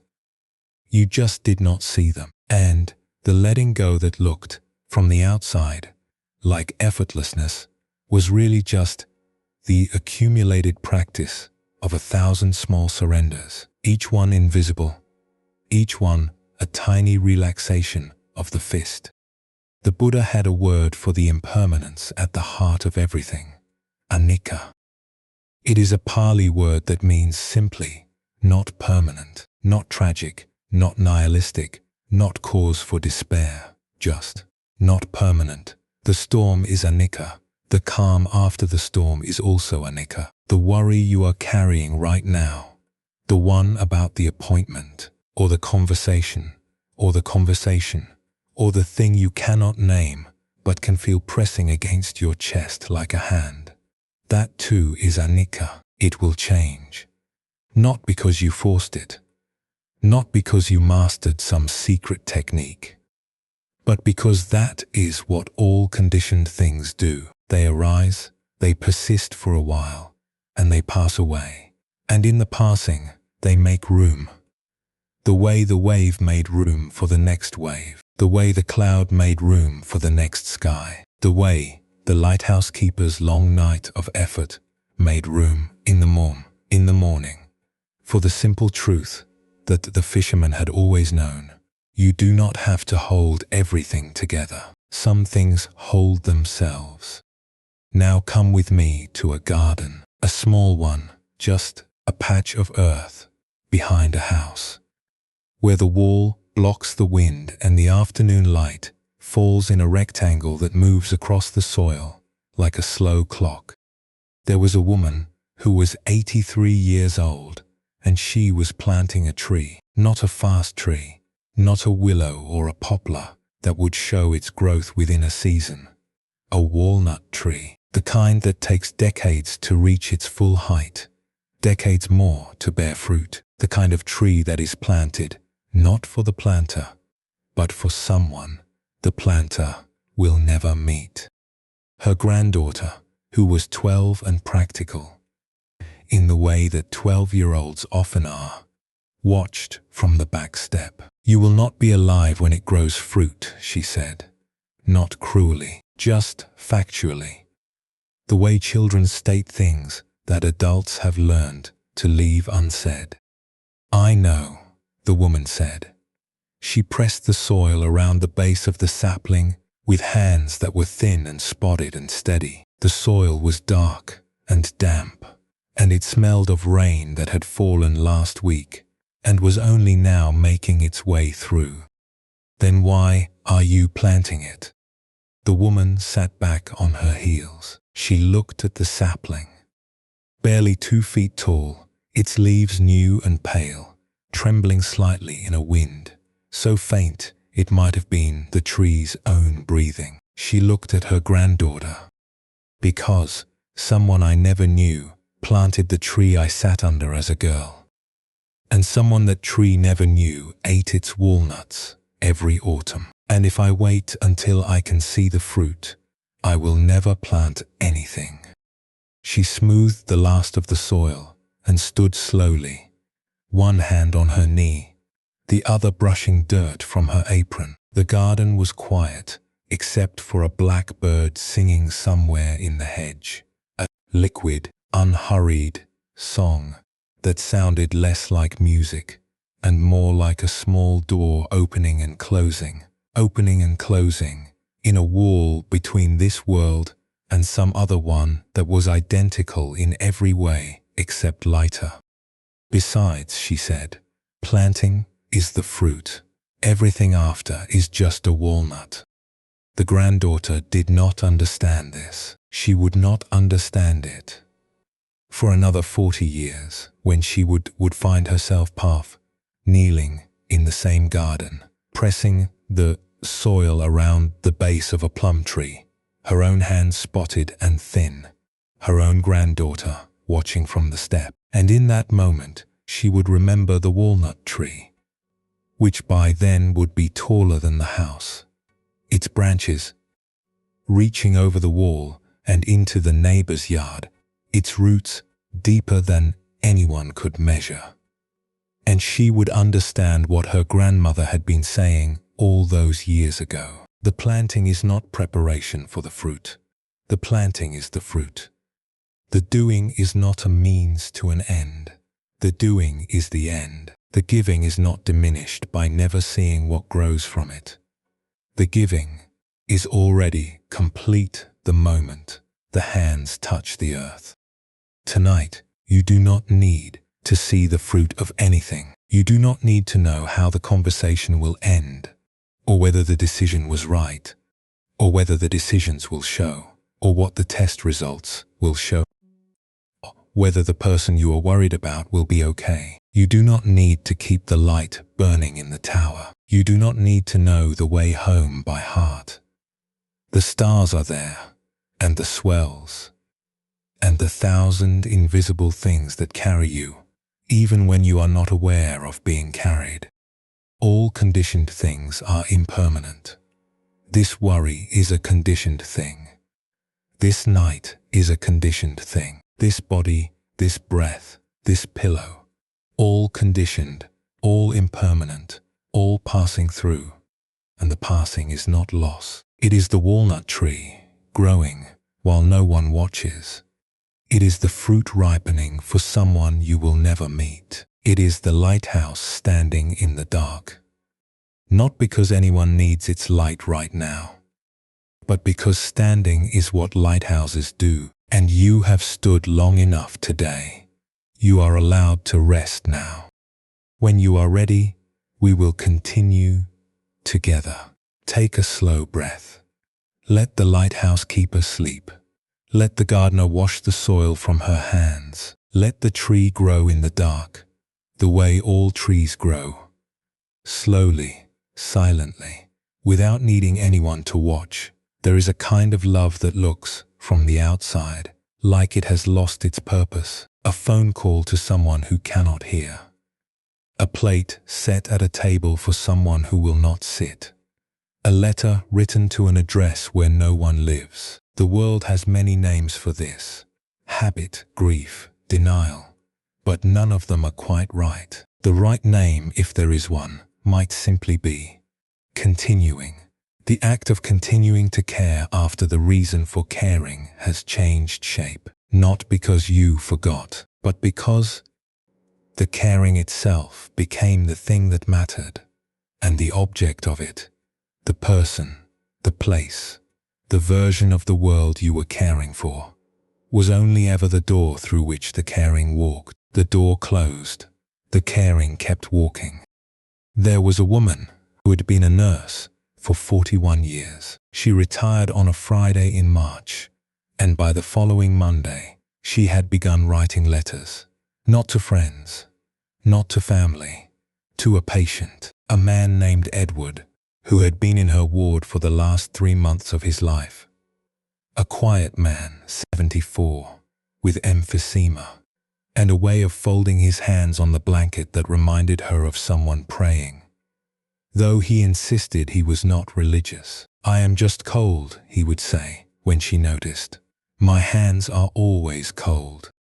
She had cared for hundreds of patients over 4 decades, and most of them had faded in her memory, the way faces fade in old photographs, not erased, but softened, the edges blurring until what remained was not a person but a feeling, a sense of warmth here, of difficulty there, of the particular silence that fills a room after someone has stopped breathing. and the machines have been turned off, and the only sound is the nurse's own heartbeat, which always seemed too loud in those moments, as if her body were apologizing for continuing. But Edward had not faded. She remembered his hands. She remembered the way he asked for water. Not, "May I have some water?" but, "Is there any water that is not busy?" which made her laugh every time, and which she suspected he said precisely because it made her laugh. She remembered the afternoon he told her about his garden, a small plot behind his house, where he grew tomatoes that never ripened properly because the wall blocked the afternoon sun. And he had spent 30 years trying different varieties and different positions and different soils, and not once had he produced a tomato that was fully red. "They are all orange," he said. "Every single one. Orange tomatoes. I have made my peace with it." She remembered the evening he died, a Tuesday, unremarkable in every way, the kind of day that has no business being the last day of anything. She had been adjusting his pillow when she felt the change. Not a sound, not a movement, but an absence of something, like a held note releasing. She had stood there for a long time with her hand on the pillow, not because there was anything left to do, but because her hand did not know how to stop doing. The letters began the Monday after she retired. She sat at her kitchen table, a table very different from the one the school teacher sat at, though the hour was the same, and the light had the same too bright quality of a room that is being inhabited by someone who would rather be somewhere else. And she wrote to Edward. She told him about the weather. She told him about the neighbor's dog, which had learned to open the gate, and now wandered the street with the satisfied expression of someone who has solved a puzzle no one else considered a puzzle. She told him about the tomatoes in his garden, which she had visited once after the funeral, and which were still orange. She signed the letter, folded it, placed it in an envelope, and wrote his name on the front. She did not write an address. There was no address to write.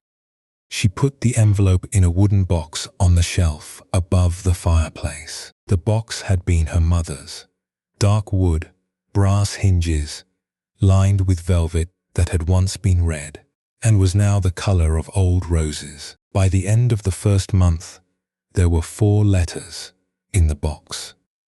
By the end of the first year, there were 12. By the time 15 years had passed, there were 180 letters in that box, and the box was full, and she had started a second one. Her daughter found the boxes after a visit. She opened one, read a letter, and looked at her mother with the expression people wear when they have discovered something they do not know how to feel about. "Mom, he has been gone for 15 years. I know how long he has been gone. Then why are you still writing to him?" The woman looked at the box the way the beekeeper had looked at the hive. Not with the eyes of someone counting what was missing, but with the eyes of someone seeing what was actually there. "I am not writing to him," she said. "I am writing to myself. Each letter is something I was carrying, a worry, a regret, a Tuesday I cannot let go of. And when I write it down and put it in the box, I am not keeping it. I am setting it down. The box is not a mailbox. It is a place where heavy things go to rest." Her daughter looked at the box again. 180 letters, 15 years of Tuesdays and tomatoes and weather reports, addressed to a man whose hands were always cold. And she understood, not with her mind, which wanted to call it grief, but with something deeper, that her mother had not been holding on. She had been letting go, one letter at a time, one heavy thing at a time. Each envelope a small ceremony of release, performed quietly at a kitchen table in the too bright light, with no audience and no applause and no one to tell her whether she was doing it right. Compassion is a strange thing. We tend to think of it as something directed outward, a hand extended, a wound bandaged, a problem solved. But there is another kind of compassion, quieter and more difficult, that has nothing to do with solving anything. It is the compassion of standing in the presence of suffering, your own or someone else's, and not reaching for the toolbox, not reaching for the fix, the answer, the thing that will make it better. Just standing there, just being there, just allowing the pain to be pain, without turning it into a project. The Buddha had a word for this. He called it karuna. It is one of the 4 immeasurables, the 4 qualities of heart that the Buddhist tradition considers limitless, inexhaustible, capable of expanding, until they include everything and everyone, without exception. Karuna is usually translated as compassion, but the translation misses something. It is not the compassion of the rescuer. It is the compassion of the witness, the one who sees suffering and does not look away, and does not rush in with solutions, and does not collapse under the weight of it, but simply stays the way the nurse stayed, the way the letters stayed in the box, the way you, perhaps, have stayed with someone through something that could not be fixed, and your staying was the only medicine that mattered. Shan Tideva, the 8th century Indian monk, who wrote with a precision that could cut glass, once observed that all the suffering in the world arises from seeking happiness for oneself, and all the happiness in the world arises from seeking happiness for others. This sounds like a commandment, but it is not. It is a description. When you stop trying to fix your own pain, when you stop gripping it, diagnosing it, prosecuting it in the courtroom of 2 in the morning, and instead turn your attention to the letter you are writing, the tomato that will never ripen, the person whose hands are always cold. The pain does not disappear, but it changes shape. It becomes something you carry with open hands instead of clenched fists. And open hands, as we have seen tonight, are lighter than closed ones. Now come with me to a shop on a narrow street where the buildings lean toward each other like old friends sharing a secret. There is a man here who fixes things that most people have given up on. He was a watchmaker. The last one on this street, the last one in this part of the city, perhaps one of the last ones anywhere who still worked with the old mechanisms, the ones with springs and gears and escapements, so small they looked like the skeletons of insects. His shop was narrow and deep, the kind of space that seemed to exist slightly outside of time.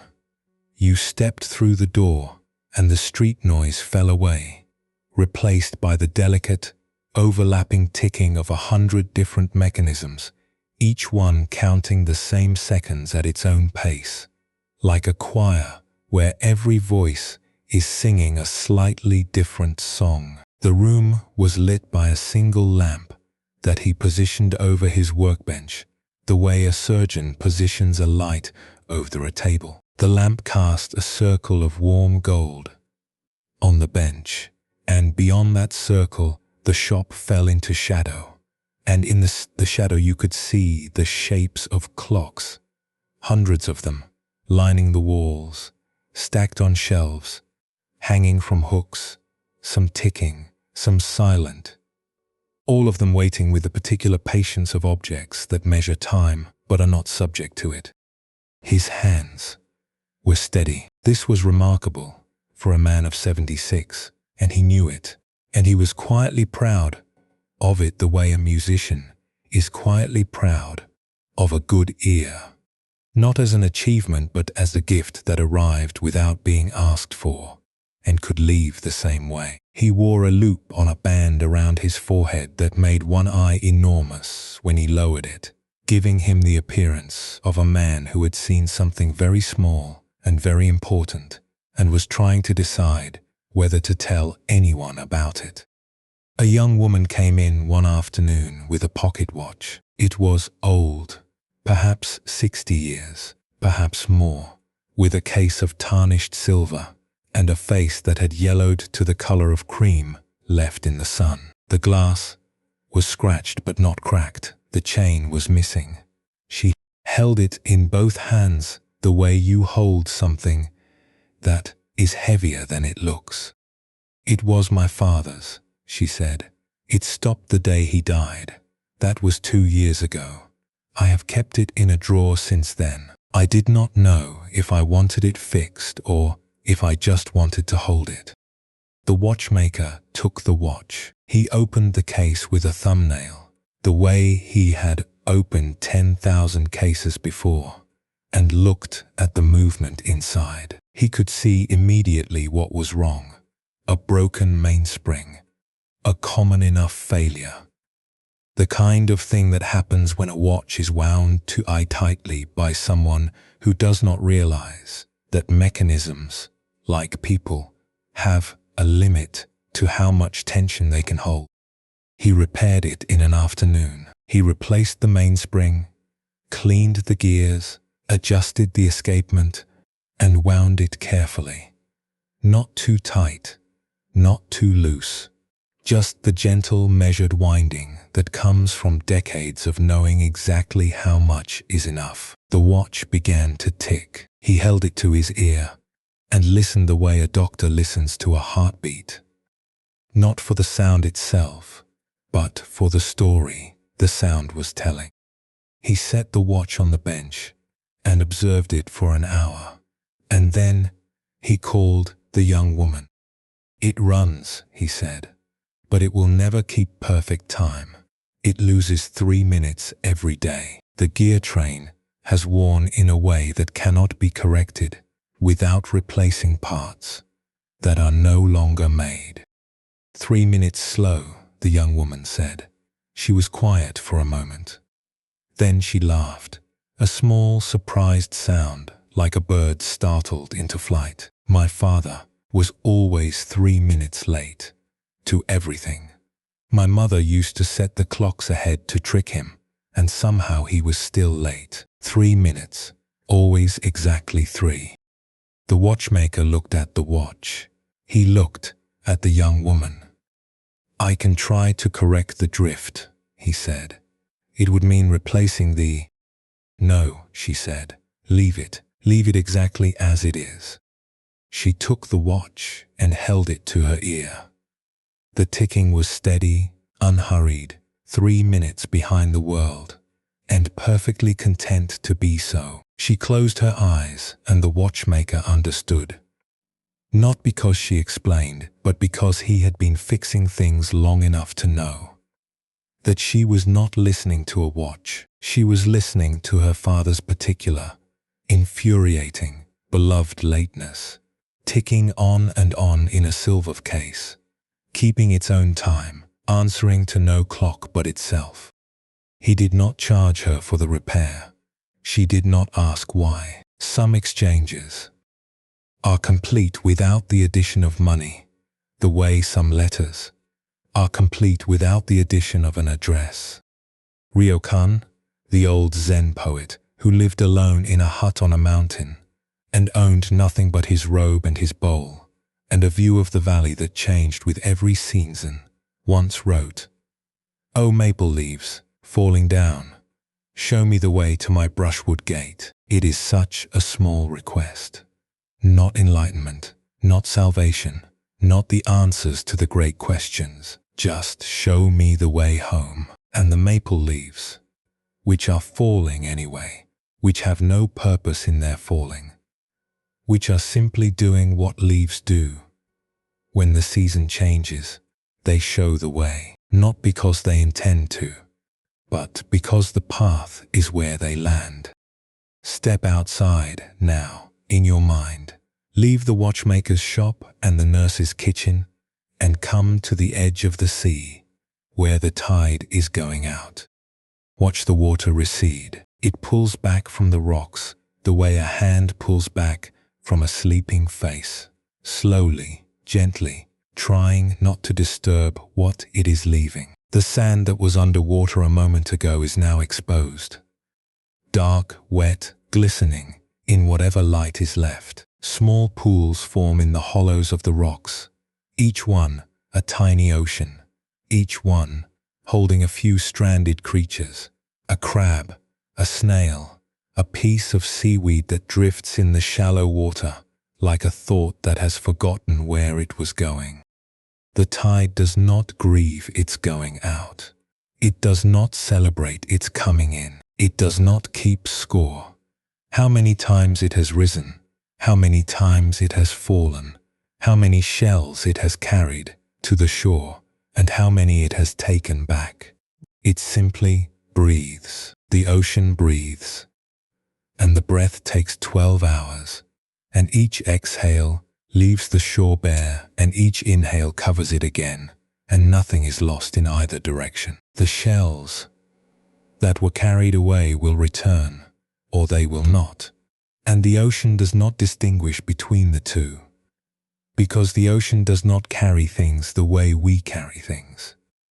With a grip, with a plan, with the desperate arithmetic of enough and not enough. The ocean carries things the way the nurse carried her letters, openly, without destination. And when the carrying is done, it sets them down wherever they land, and the landing is always, somehow, exactly right.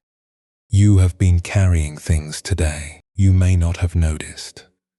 The carrying is so habitual it feels like breathing, like something the body does without consulting the mind. But notice now, the worry about the person you love, the question you cannot answer, the conversation that ended wrong, or did not end at all, or ended in a silence that felt heavier than any words. You have been carrying these things the way the tide carries shells, not by choice, but by current.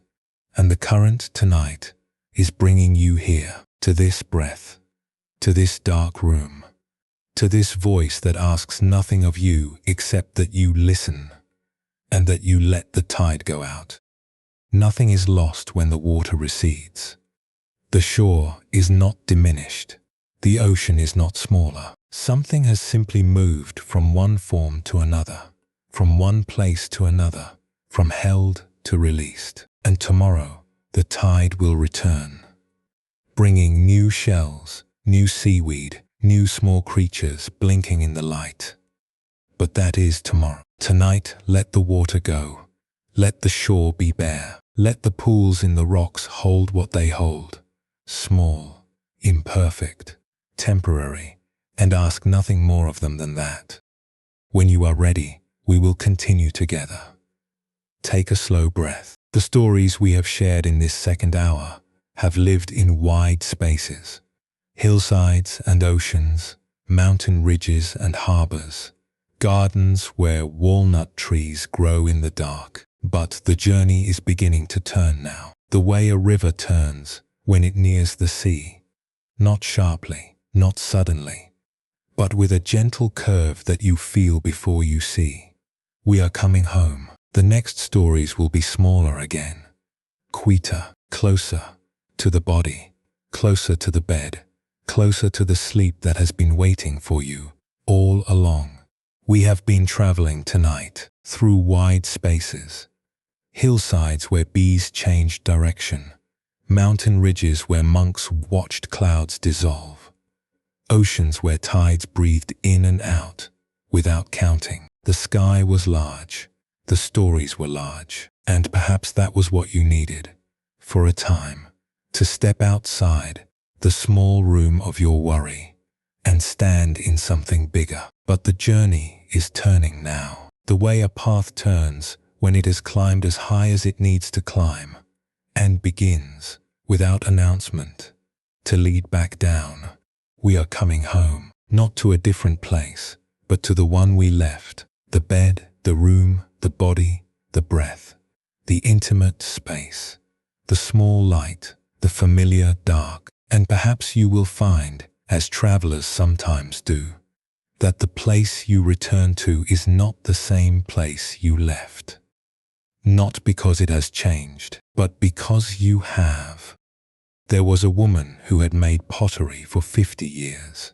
Not the decorative kind, not the vases that sit on mantels and hold nothing but attention, the useful kind, bowls and cups and plates, the things that hold rice and tea and soup, the things that touch people's hands and lips every day without being noticed, which was exactly how she wanted it. A good bowl, she believed, should disappear into the act of eating the way a good road disappears into the act of walking. You should not think about the bowl.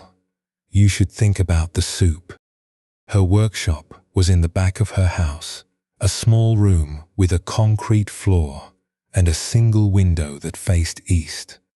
So the morning light came in low and gold and fell across the wheel like a hand laid flat on a table. The wheel was old, older than she was, a heavy disc of wood and iron that her teacher had given her when she was 19 and had nothing but the ability to sit still for long periods of time, which, he told her, was the only talent a potter actually needed. The room smelled of wet clay and the mineral sharpness of glaze, and, underneath everything, the faint char of the kiln, which lived in the corner like a sleeping animal and woke every few weeks to transform what she had made into what it would become. She retired in the autumn. Her hands had begun to ache. Not the sharp ache of injury, but the deep, slow ache of use, of 50 years of centering and pulling and shaping, of 10,000 bowls pressed into existence by fingers that had forgotten how to do anything else. She cleaned the workshop. She covered the wheel with a cloth. She put the tools in their drawer and the glazes on their shelf, and she closed the door. And for 3 months she did not open it. She tried other things. She read books she had been meaning to read for decades. She walked in the mornings when the air was cold and the frost made the grass crunch underfoot like something fragile being gently broken. She sat in the kitchen and drank tea from a bowl she had made 20 years ago. A simple thing, brown with a hint of green, where the glaze had pooled, slightly wider on one side than the other, which she had always considered a flaw, and her husband had always considered a feature. "It fits the hand better this way," he used to say, wrapping his fingers around the wider side. He had been gone for 5 years now, and she still used the bowl, and she still held it by the wider side, and she still heard him saying it. One night in January, she could not sleep. The house was quiet in the way that houses are quiet when they have been lived in for a long time by fewer and fewer people. Not empty, but spacious. The silence filling the rooms the way water fills a vessel, taking the shape of whatever it is given. She lay in bed and listened to the wind push against the window, and then she got up. She did not decide to go to the workshop. Her feet simply took her there, the way feet do when they know a path better than the mind does. She opened the door. The smell hit her first, clay and char, and the mineral edge of glaze, unchanged, as if the room had been holding its breath for 3 months and had just now exhaled. The moonlight came through the east window and fell on the covered wheel, and the cloth looked like a shroud, and she pulled it off without thinking, and the wheel was there, dark wood, iron rim, the shallow depression in the center where but 10,000 lumps of clay had been centered by hands that knew nothing else. She sat down. She reached for the clay bin.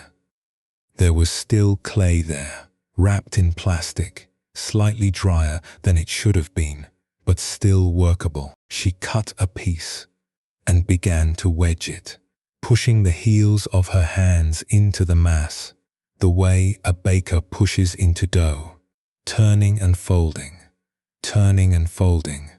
pressing out the air bubbles that would otherwise crack in the kiln. Her hands ached. She did not stop. The aching was familiar, almost welcome. Like hearing a language you had not spoken in months and discovering that your mouth still remembered the shapes. She centered the clay on the wheel, pressing it down, feeling for the wobble, adjusting with the heel of her palm until the spin was true. It took longer than it used to.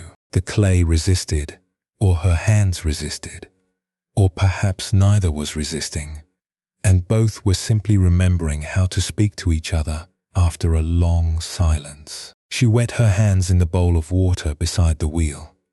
The water was cold, and it shocked her awake in a way that felt less like discomfort and more like greeting. She began to pull, slowly, gently, coaxing the walls up from the spinning mass, the way you coax a shy thought into words. She was not trying to make anything. She had no shape in mind, no purpose, no customer, no kiln waiting. She was simply letting her hands do what they had done 10,000 times before. And what they did, without instruction or intention, was make a bowl. It was small. It was lopsided, wider on one side than the other, the rim uneven, the walls thicker at the base than they should have been. It was, by any professional standard, imperfect. She lifted it from the wheel and held it in both hands, and she turned it slowly in the moonlight, and she began to laugh. Not loudly, softly, the way you laugh when you recognize something you had forgotten. A face in a crowd, a melody from childhood, a dream you had once that turned out to be a memory. It was the first bowl she had ever made. Not literally. That bowl was long gone, broken or given away, or lost in the kiln decades ago. But it was the same bowl, the same lopsidedness, the same thick base, the same uncertain rim. Her hands, freed from 50 years of skill and intention, and the pressure to improve, had gone back to the beginning. They had made the bowl they knew before they knew anything. The circle was complete. She had spent half a century walking away from this bowl, learning, refining, perfecting, and her hands, left to themselves in the dark, had walked all the way back. This is what awareness is, not the dramatic awareness of enlightenment, not the flash of light, not the cosmic understanding, not the mountaintop revelation. Just this, the quiet return, the hands finding their way back to the first shape they ever knew, the path that looked, for 50 years, like it was going somewhere, revealing itself to be a circle. You were never going anywhere, you were always coming home. Dojin understood this. He wrote, and the words are so simple they almost disappear, the way a good bowl disappears into the act of eating. To study the self is to forget the self. To forget the self is to be enlightened by the myriad things. The potter studied herself for 50 years. Her technique, her standards, her ambition, her grief, her aching hands. And in the dark workshop, in the moonlight, with no audience and no purpose, she forgot herself, and the clay enlightened her. Not with knowledge, with a bowl, a lopsided, imperfect, familiar bowl that fit the hand exactly right. The Buddha called this quality of attention sati. It is usually translated as mindfulness. But that word has been borrowed so many times it has lost its shape. Like a key copied too often, sati is simpler than mindfulness. It is not a technique. It is not something you do for 20 minutes on a cushion. Sati is remembering, not remembering the past. Remembering the present. Remembering that you are here, in this body, in this breath, in this room that smells of whatever it smells of, lavender, or dust, or the faint sweetness of a candle that burned out hours ago. Sati is the moment when the mind, which has been traveling, worrying, planning, regretting, rehearsing, suddenly remembers where it lives and comes home, not with effort, with recognition, the way you recognize your own street after a long trip, and something in your chest softens and you think, ah, here, this is where I am. There was a man who read to his wife every evening. She was 79 and she had Alzheimer's, and she did not know who he was. She did not know who she was. Most days, she lived in a room that was clean and bright and filled with photographs she could not identify, surrounded by people who spoke to her with a gentleness that confused her because she could not understand what she had done to deserve it. He came every evening at 7. He drove 20 minutes through streets he knew so well he could have driven them with his eyes closed, past the bakeries that had been a hardware store when they were young, past the park where their children had learned to ride bicycles, past the church where they had married in a ceremony, so small the officiant's voice had echoed off the empty pews. He brought a book, always the same book, a novel she had loved 30 years ago, a story about a woman who sailed alone around the coast of Ireland in a small boat. He had read it to her perhaps 200 times. He knew it by heart. He could have recited it without looking at the pages, but he held the book anyway, because the act of holding it was part of the ritual, and the ritual was the point. He sat in the chair beside her bed. The chair was uncomfortable, too upright, too narrow, designed for visiting rather than staying.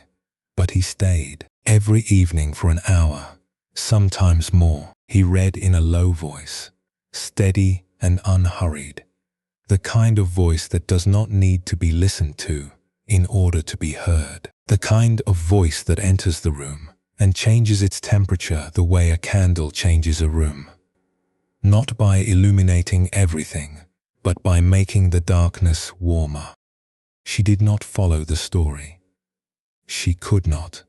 The words passed through her, the way wind passes through a screen, touching everything, holding nothing. Sometimes she looked at him with an expression that might have been recognition or might have been the simple animal pleasure of being near a warm voice. Sometimes she closed her eyes and her breathing would slow, and he would lower his voice to match it, reading softer and softer until the words were barely more than a murmur, a thread of sound connecting his chair to her bed. Sometimes she turned her face to the window, where the evening light was doing something ordinary and beautiful with the curtain. He did not read to her because she understood. He read to her because reading was the shape their love had taken for 40 years. Evenings on the couch, her head on his shoulder, his voice making the words into a bridge between their two silences. The couch was gone now. Her shoulder was somewhere she could not reach. But his voice was still here, and the bridge, though it led to a place she could no longer find, was still standing, and he walked it every evening, not because she met him on the other side, but because the walking was how he remembered who he was. Not her husband, that was a fact, but the man who read to her, That was a choice. And the choice, made every evening at 7, in an uncomfortable chair, in a bright room full of photographs of strangers, was the purest act of sati, he knew. Not mindfulness as technique, mindfulness as devotion. The practice of remembering, not what was, but what still is. One evening, near the end of a chapter, the part where the woman in the book rounds a headland and sees a harbor she was not expecting, lit up against the dusk, like a small constellation that had fallen into the sea. His wife reached out and took his hand. She did not look at him. She did not speak. She simply took his hand. The way you take something that belongs to you, without asking, without ceremony. Her fingers were thin and cool, and they wrapped around his palm with a pressure so light it was almost not there. Almost, but not quite. He stopped reading. He held her hand. He did not say anything, because there was nothing to say that her hand had not already said. She held on for perhaps a minute, perhaps 5. Time had lost its meaning in this room a long time ago, the way clocks lose their meaning in a room full of other clocks. And then her hand relaxed, and she turned her face to the window again, and whatever had surfaced, from whatever depth, through whatever fog, slipped back under and was gone. He closed the book. He sat for a while. The room was quiet, except for her breathing, which had settled into the slow, even rhythm of sleep. He looked at his hand, the one she had held, and it was still warm where her fingers had been.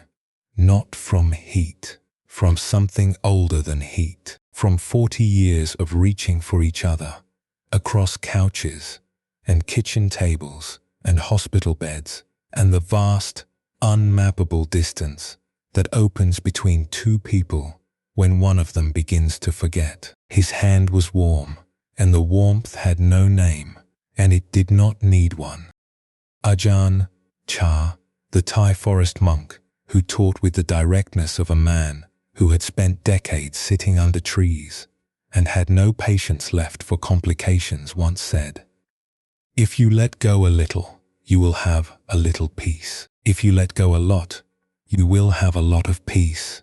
If you let go completely, you will have complete peace." The man in the chair had not let go completely. He had not let go of the reading, or the book, or the 7 o'clock ritual that shaped his evenings the way the potter's wheel had shaped her mornings. But he had let go of the need to be recognized. He had let go of the need for his love to be received in the way it was sent. He had let go of the bridge leading somewhere, and he had learned to love the bridge itself, the planks, the rope, the sway in the wind, the view from the middle. Come outside now, just for a moment, into the garden, where the night has settled and the air is cool and still. Look down, there, near the base of the wall, where the stones hold the day's warmth. Do you see them? Fireflies, small lights, appearing and disappearing, each one lasting barely a second. They do not illuminate the garden. They do not show you the path or the fence or the flowers. They show you only themselves. A brief, perfect point of light, and then darkness, and then another point, somewhere else, equally brief, equally perfect. Sati is like that. It does not ask you to light up your whole life. It does not ask you to see everything clearly, to understand everything completely, to hold everything in focus at once. It asks only for this, one moment of presence. One small light in the dark, and then another, each one enough, each one complete, each one showing you not the whole path, but the next step. And the next step is always the same step. It is always this one, this breath, this heartbeat, this room, this night, You have been here all along. You just forgot. And now, gently, without fanfare, without any particular effort, you have remembered. When you are ready, we will continue together. Take a slow breath. Let the potter sleep beside her lopsided bowl. Let the man close his book and drive home through the quiet streets. Let the fireflies do what fireflies do. Shine, disappear, shine again, without needing anyone to explain why. The night is deepening now. The stories are growing softer. And you, if you are still listening, are closer to sleep than you were an hour ago. Not because you tried, but because you stopped trying. And that, as the potter and the watchmaker and the lighthouse keeper and the gardener all discovered, is where rest has been waiting all along.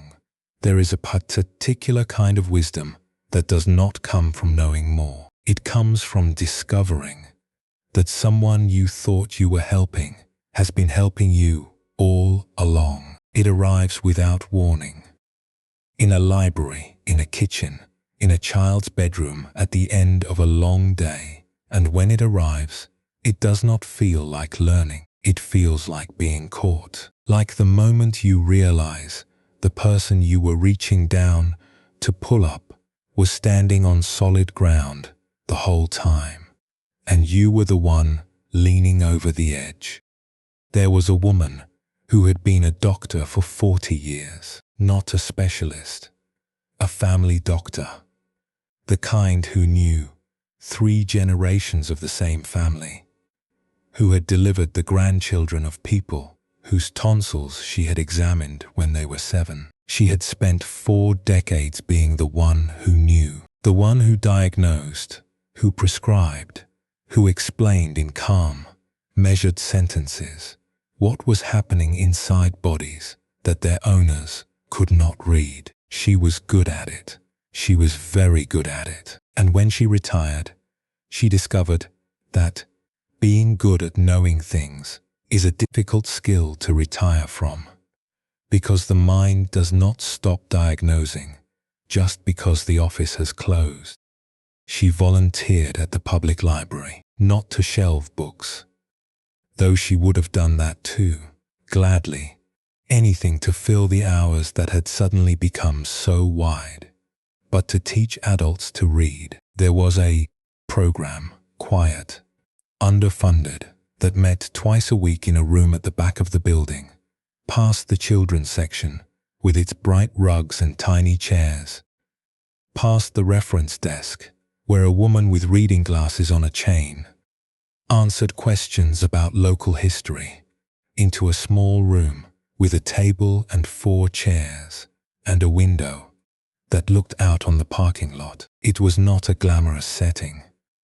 But then she had learned over 40 years that the most important things rarely happen in glamorous settings. They happen in examination rooms and kitchen tables and small rooms at the back of libraries, where the fluorescent light hums at a frequency only certain people can hear. Her student was a man named George. He was 72 years old, retired, a carpenter by trade, the kind who could look at a piece of wood and see the chair inside it, the way a sculptor sees the figure inside the marble. His hands were enormous, scarred, the knuckles swollen from decades of hammers and saws, and the particular violence that wood inflicts on the hands that shape it. He sat across from her at the table, and those hands that had built staircases and cabinets and the framework of houses that would stand for 100 years, trembled when he picked up a pencil. He had never learned to read. Not never as in poorly, not never as in he could manage a menu or a street sign. Never as in the letters on the page were shapes without sound, a code no one had given him the key to. He had grown up in a house where books were not present, and school was something you left as soon as you were big enough to work. He had spent 56 years navigating a world built on written language without access to its most basic tool. He navigated by listening, by watching, by memorizing, by asking questions that were carefully designed not to reveal what he did not know. He had built a life, a career, a marriage, a house, a reputation, on a foundation of intelligence so resourceful it had made literacy unnecessary, until his wife died, and the letters she had left him, in a shoebox in the closet, tied with a ribbon that had once been white and was now the color of old ivory, sat on his kitchen table, unreadable, the last words she would ever say to him, locked behind 26 shapes he could not decode. That was why he was here, not for the library, not for the program, for the letters. They started with the alphabet, A, B, C, the sounds that each letter makes, and the sounds they make together, and the maddening exceptions that make English a language seemingly designed to humiliate trying to learn it honestly. He struggled, not quietly, loudly, with frustration, with the particular anger of a competent man confronting something that makes him incompetent. His carpenter's hands gripped the pencil too hard, the way a drowning man grips a rope, the way a drowning man rope, and the letters he wrote were large and unsteady and bore no resemblance to the elegant lines he could draw, freehand on a piece of lumber. She was patient. Patience was a skill she had learned from 40 years of explaining the same diagnosis to people who did not want to hear it. She corrected gently. She praised accurately. Not the empty praise of encouragement, but the specific praise of someone who could see exactly what was difficult and exactly what had been achieved. That B is much better than last week's B. The curve is closing now. Do you see? And he would look at the B with the expression of a man examining a joint he had just cut, and he would nod, and they would move on. 6 months passed. The seasons turned outside the parking lot window. Summer's glare softening to autumn's amber, the trees along the sidewalk dropping their leaves one by one, like pages falling from an open book. 6 months of twice-weekly sessions in the small room, with the humming light and the parking lot view. 6 months of A through Z, and then back to A, because the mind forgets what the hand has not yet made habitual. 6 months of words, small ones first, cat and dog and sun, the words that children learn before they know that learning is something you can fail at. And then larger ones, slowly, carefully, the way you build a house, one board at a time, one nail at a time, checking each joint before you trust it with weight. One evening in October, when the light outside had gone amber and the parking lot was nearly empty, and the library was beginning its quiet ritual of closing, George read his first complete sentence. It was from a children's book, a picture book with a drawing of a yellow bird on the cover. The kind of book that a 5-year-old would finish in 30 seconds and forget by dinner. The sentence was, "The bird sat in the tree and sang a song that no one heard." He read it slowly. Each word was a separate effort, a separate victory. The bird sat in the tree. His finger moved beneath the words. His lips formed each one before his voice released it. And there was a pause between every word that was not a pause of confusion, but a pause of arrival, the way a climber pauses on each ledge, not because he is tired, but because the view has changed, and he needs a moment to take it in. The bird sat in the tree and sang a song that no one heard. He put the book down. The yellow bird on the cover looked up at him with the mild, incurious expression of a creature that has been waiting patiently for someone to notice it. The room was very quiet.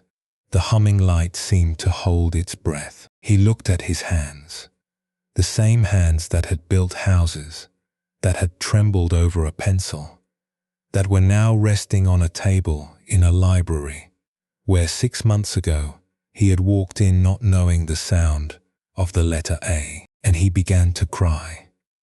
Not the polished, contained crying of someone who has practiced grief, the raw, graceless crying of someone who has been holding something for a very long time and has just, in this moment, in this small room, with this simple sentence about a bird, finally set it down. She sat across from him, and she did not reach for the tissue box, and she did not say, "It is okay." And she did not do any of the things that 40 years of doctoring had trained her to do when someone was in pain. She simply sat, and in the sitting, in the not fixing, in the allowing of his tears to be what they were, without turning them into a diagnosis or a treatment plan, she felt something shift in herself that she had not expected. She realized she was not teaching him.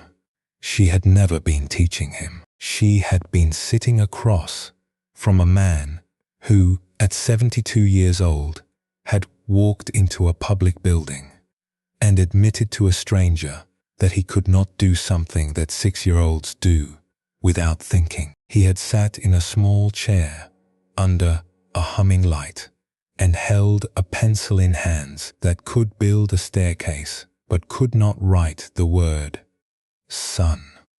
He had come back twice a week for 6 months, through rain and pride, and the particular humiliation of being an adult who does not know the alphabet. And he had done this not for his career, not for his reputation, not for any practical reason the world would recognize, but for love, for the letters in the shoebox, for the last words of a woman who had loved him for 40 years and had left her love on paper he could not read. In 40 years of medicine, she had seen courage. She had seen people face diagnoses that would have broken others, endure treatments that tested the limits of what a body can bear, make decisions about their own endings with a clarity that left her humbled. But she had never, not once in 40 years, seen anything braver than this man, this carpenter, this 72-year-old student of the letter A, this man who had built houses for others and was now, in the last rooms of his life, building a bridge to a shoebox full of letters he had carried for 2 years without being able to open. He was not the student. He had never been the student. He was the teacher, the most important teacher she had ever had, and she had studied under professors at the finest medical schools in the country. She was the student. She had walked into this room believing she had something to give, and she had discovered the way you discover a room in your own house that you never knew was there, that she had something to receive. The old verse from the Dhammapada, the 276th, says it plainly.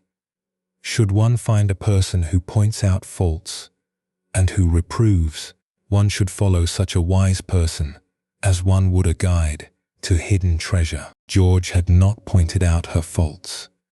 He had not reproved her. He had simply, by the act of being exactly who he was, afraid, determined, trembling, brave, shown her a kind of treasure she had spent 40 years too busy to look for. The treasure of not knowing, the treasure of beginning, the treasure of walking into a room where you are the least capable person present and sitting down anyway. The Buddha called this panya, wisdom, but not the wisdom of the expert, not the wisdom of the one who has read all the books and passed all the examinations and earned all the titles. Panya is the wisdom that comes from seeing clearly, seeing the thing as it is, without the filters of expectation, without the armor of expertise. The doctor had spent her life seeing through the filter of knowledge, and George had shown her, without meaning to, what the world looked like without it. Raw, undiagnosed, beautiful. Come closer now. Come to a bedroom where the curtains are drawn, and the nightlight casts a glow the color of weak tea on the ceiling. There is a grandmother here, and a granddaughter, and between them, the kind of silence that only happens when two people trust each other completely.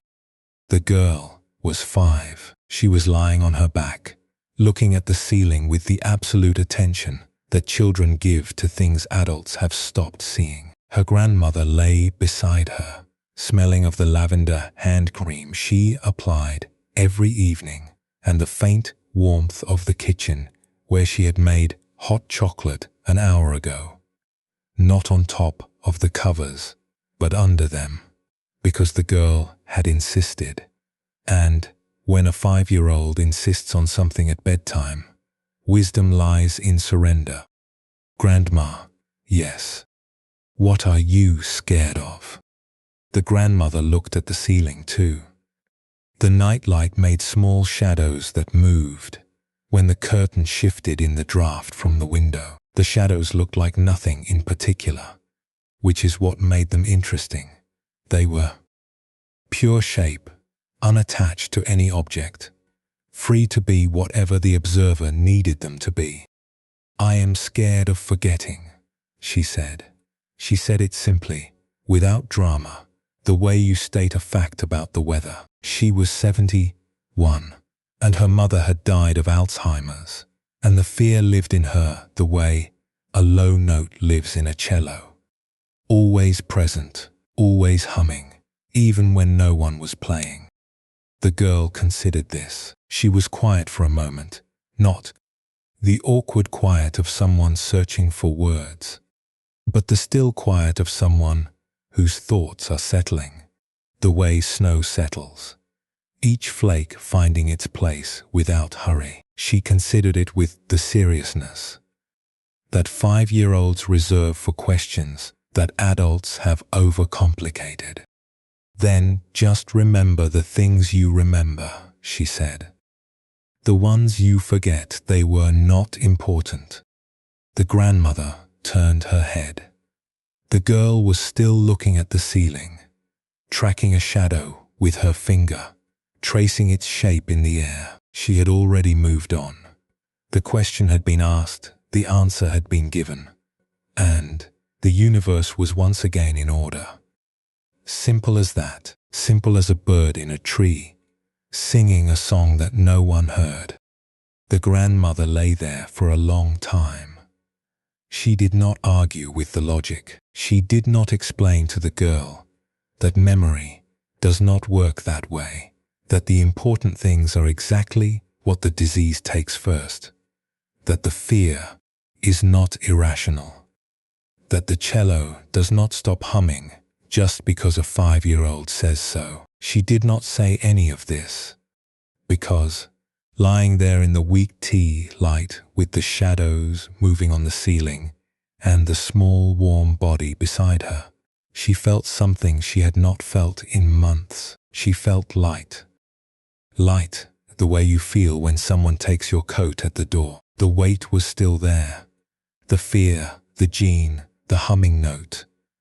But someone had, for a moment, held it for her, and the someone was 4 feet tall, and had jam on her pajamas, and had delivered her wisdom with the same casual authority with which she had earlier declared that cats are better than dogs, and Tuesdays are the worst day. Bankei, the Japanese Zen master who lived in the 17th century,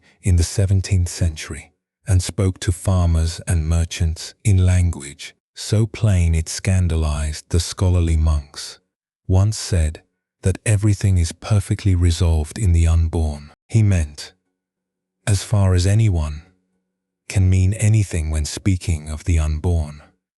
That before the mind starts its work of worrying and judging and categorizing, before the machinery of thought begins its grinding, there is a place where nothing needs to be fixed, not because everything is perfect, but because the fixing is what creates the problem.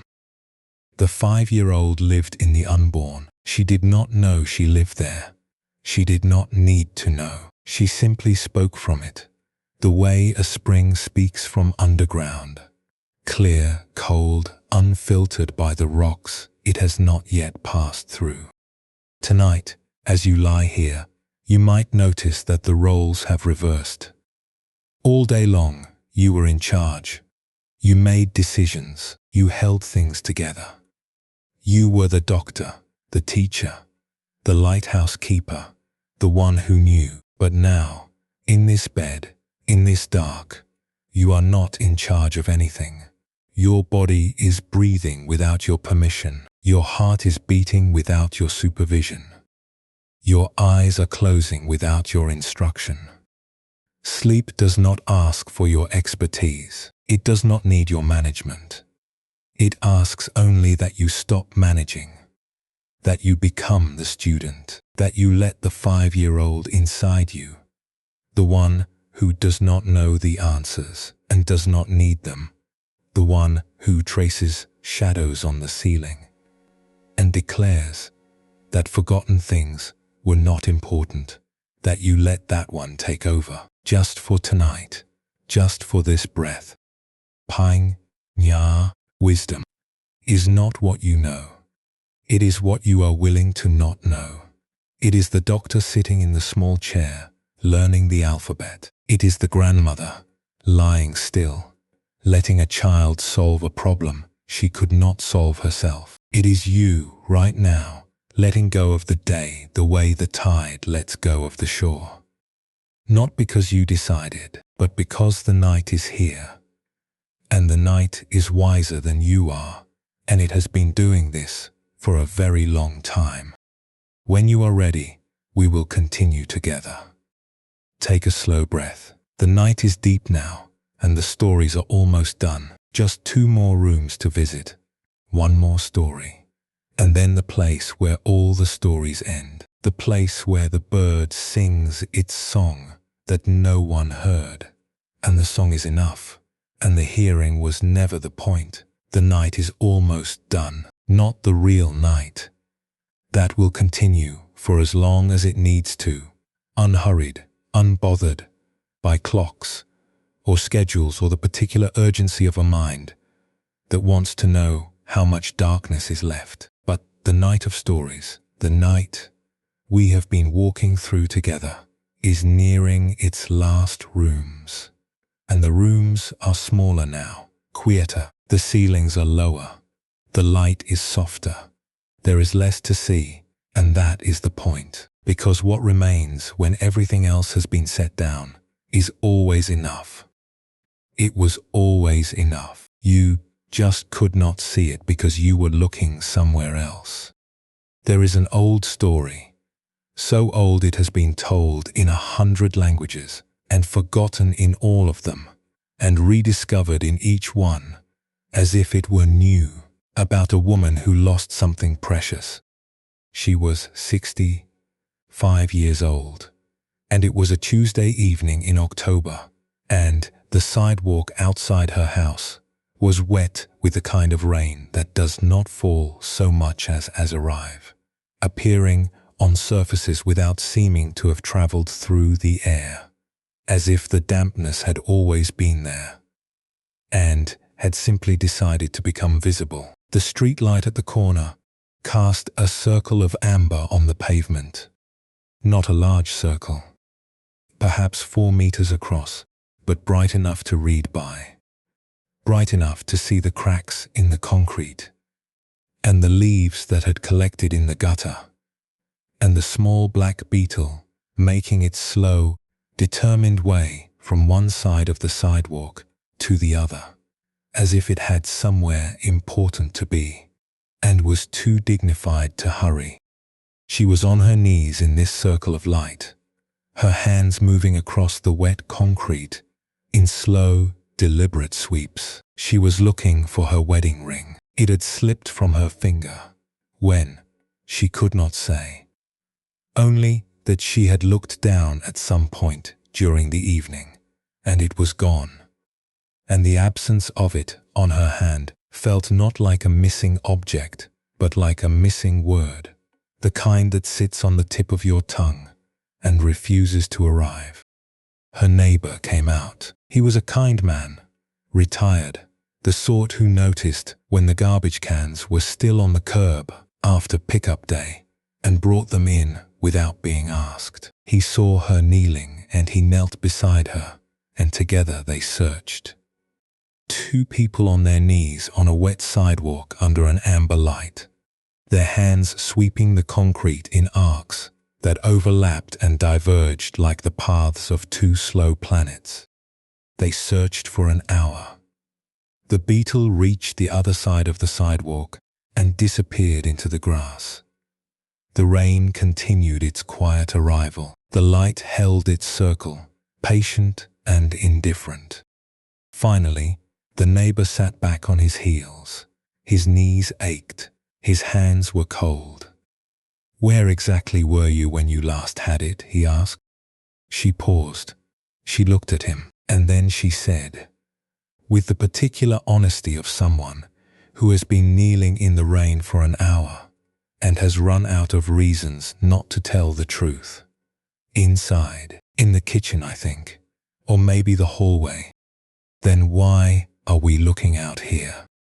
"Because the light is better out here." He stared at her. She stared back, and then they both began to laugh. Not the polite laughter of neighbors making conversation, but the deep, helpless laughter of two people who have suddenly seen something so obvious it had been invisible. They laughed until her knees hurt from something other than the concrete, and his eyes watered from something other than the cold. And the streetlight continued to cast its amber circle on the empty sidewalk where the ring had never been. She stood up. Her knees complained.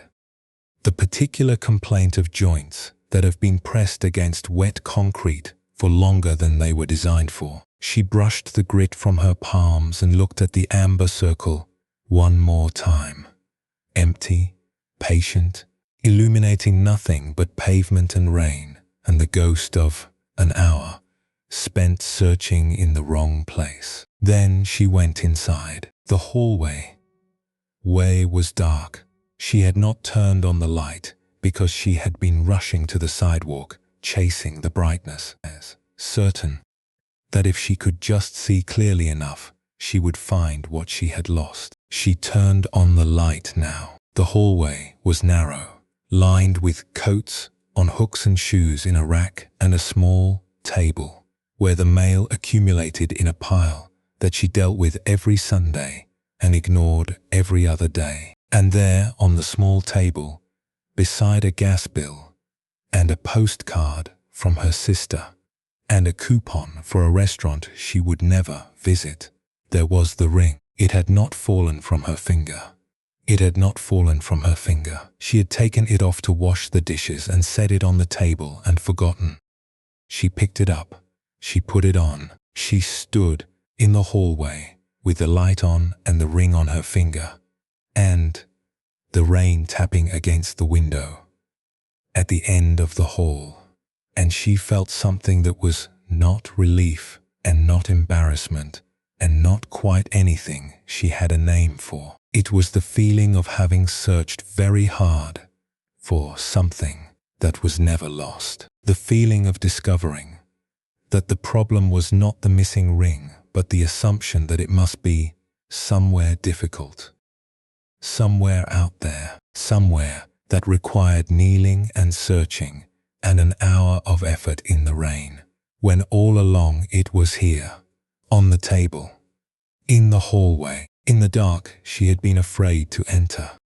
She made herself a cup of tea, not because she wanted tea.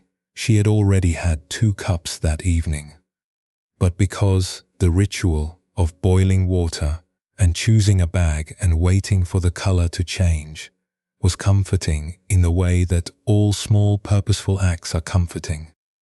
When the mind has just finished doing something pointless. She sat at the kitchen table. The ring caught the overhead light and threw a tiny sliver of reflection on the wall.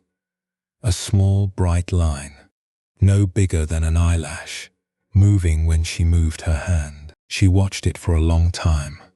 She had been wearing this ring for 38 years, and she had never noticed that it could do this. We do this, you and I. We do it every night, if we are honest. We search for peace under the streetlight. In the book on the nightstand, in the breathing exercise the app recommends, in the warm milk, in the melatonin, in the podcast that promises to quiet the mind. And these things have their place, the way the streetlight has its place.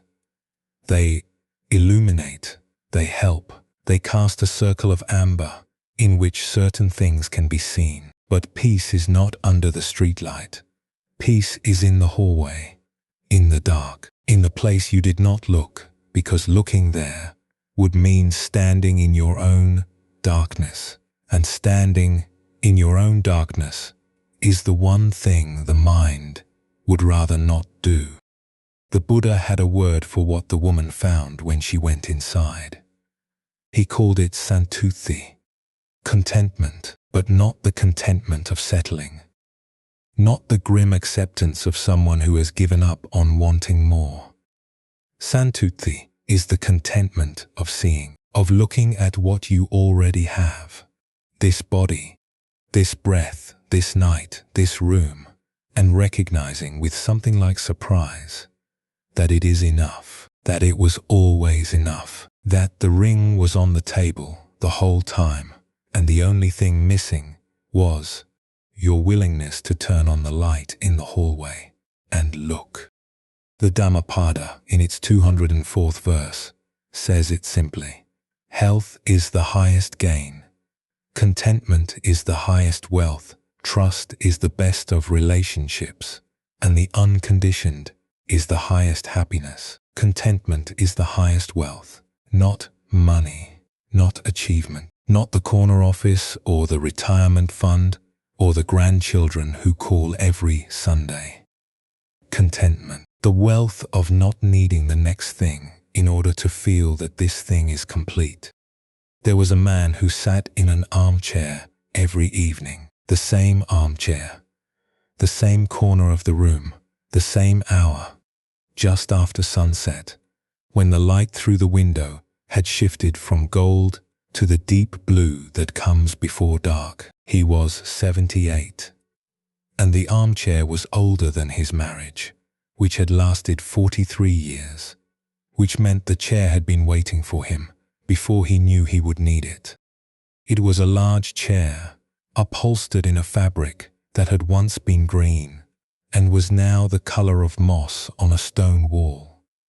Not faded exactly, but transformed, the way things are transformed by years of contact with a single body. The arms were worn smooth, where his forearms rested. The cushion had a permanent depression, shaped precisely like him, so that sitting down felt less like choosing a seat and more like being received. There was a floor lamp beside the chair, brass, with a shade that cast a warm circle, not unlike the streetlight, though this circle fell on carpet instead of concrete and held nothing but his slippers and the shadow of the bookshelf, and sometimes the cat, who appeared and disappeared according to a schedule. Only the cat understood. He sat. He placed his hands on the armrests, the way a pianist places hands on keys before playing, not to begin but to arrive. He looked out the window. That was all. He did not read. He did not watch television. He did not listen to music or podcasts or the news. He sat and he looked out the window, and what he saw, the street, the neighbor's fence, the oak tree, whose branches had thickened every year he had known it, until now. They were so dense, the streetlight came through them in coins of amber scattered on the lawn. Was apparently sufficient, apparently enough. Outside, the seasons performed their slow rotation. Spring brought the oak's new leaves, small, pale, tentative, like hands, reaching for something they were not sure was there. Summer thickened them into a canopy, so dense the streetlight could barely penetrate. Autumn turned them amber and copper, and a red so deep it was almost brown, and they fell one by one. And he watched each one fall the way you watch a sentence being completed, waiting for the period which always came at the ground. Winter stripped the tree bare, and the branches made patterns against the sky that looked like the cracks in the stonecutter's granite. Random and beautiful, and meaning nothing and everything at the same time. His daughter worried. She visited every Sunday, and every Sunday she found him in the chair, and every Sunday the worry tightened a little more, like a string being wound around a peg. She brought brochures for senior centers. She'd suggested book clubs, walking groups, a new television with a screen so large it made the news anchors life-size.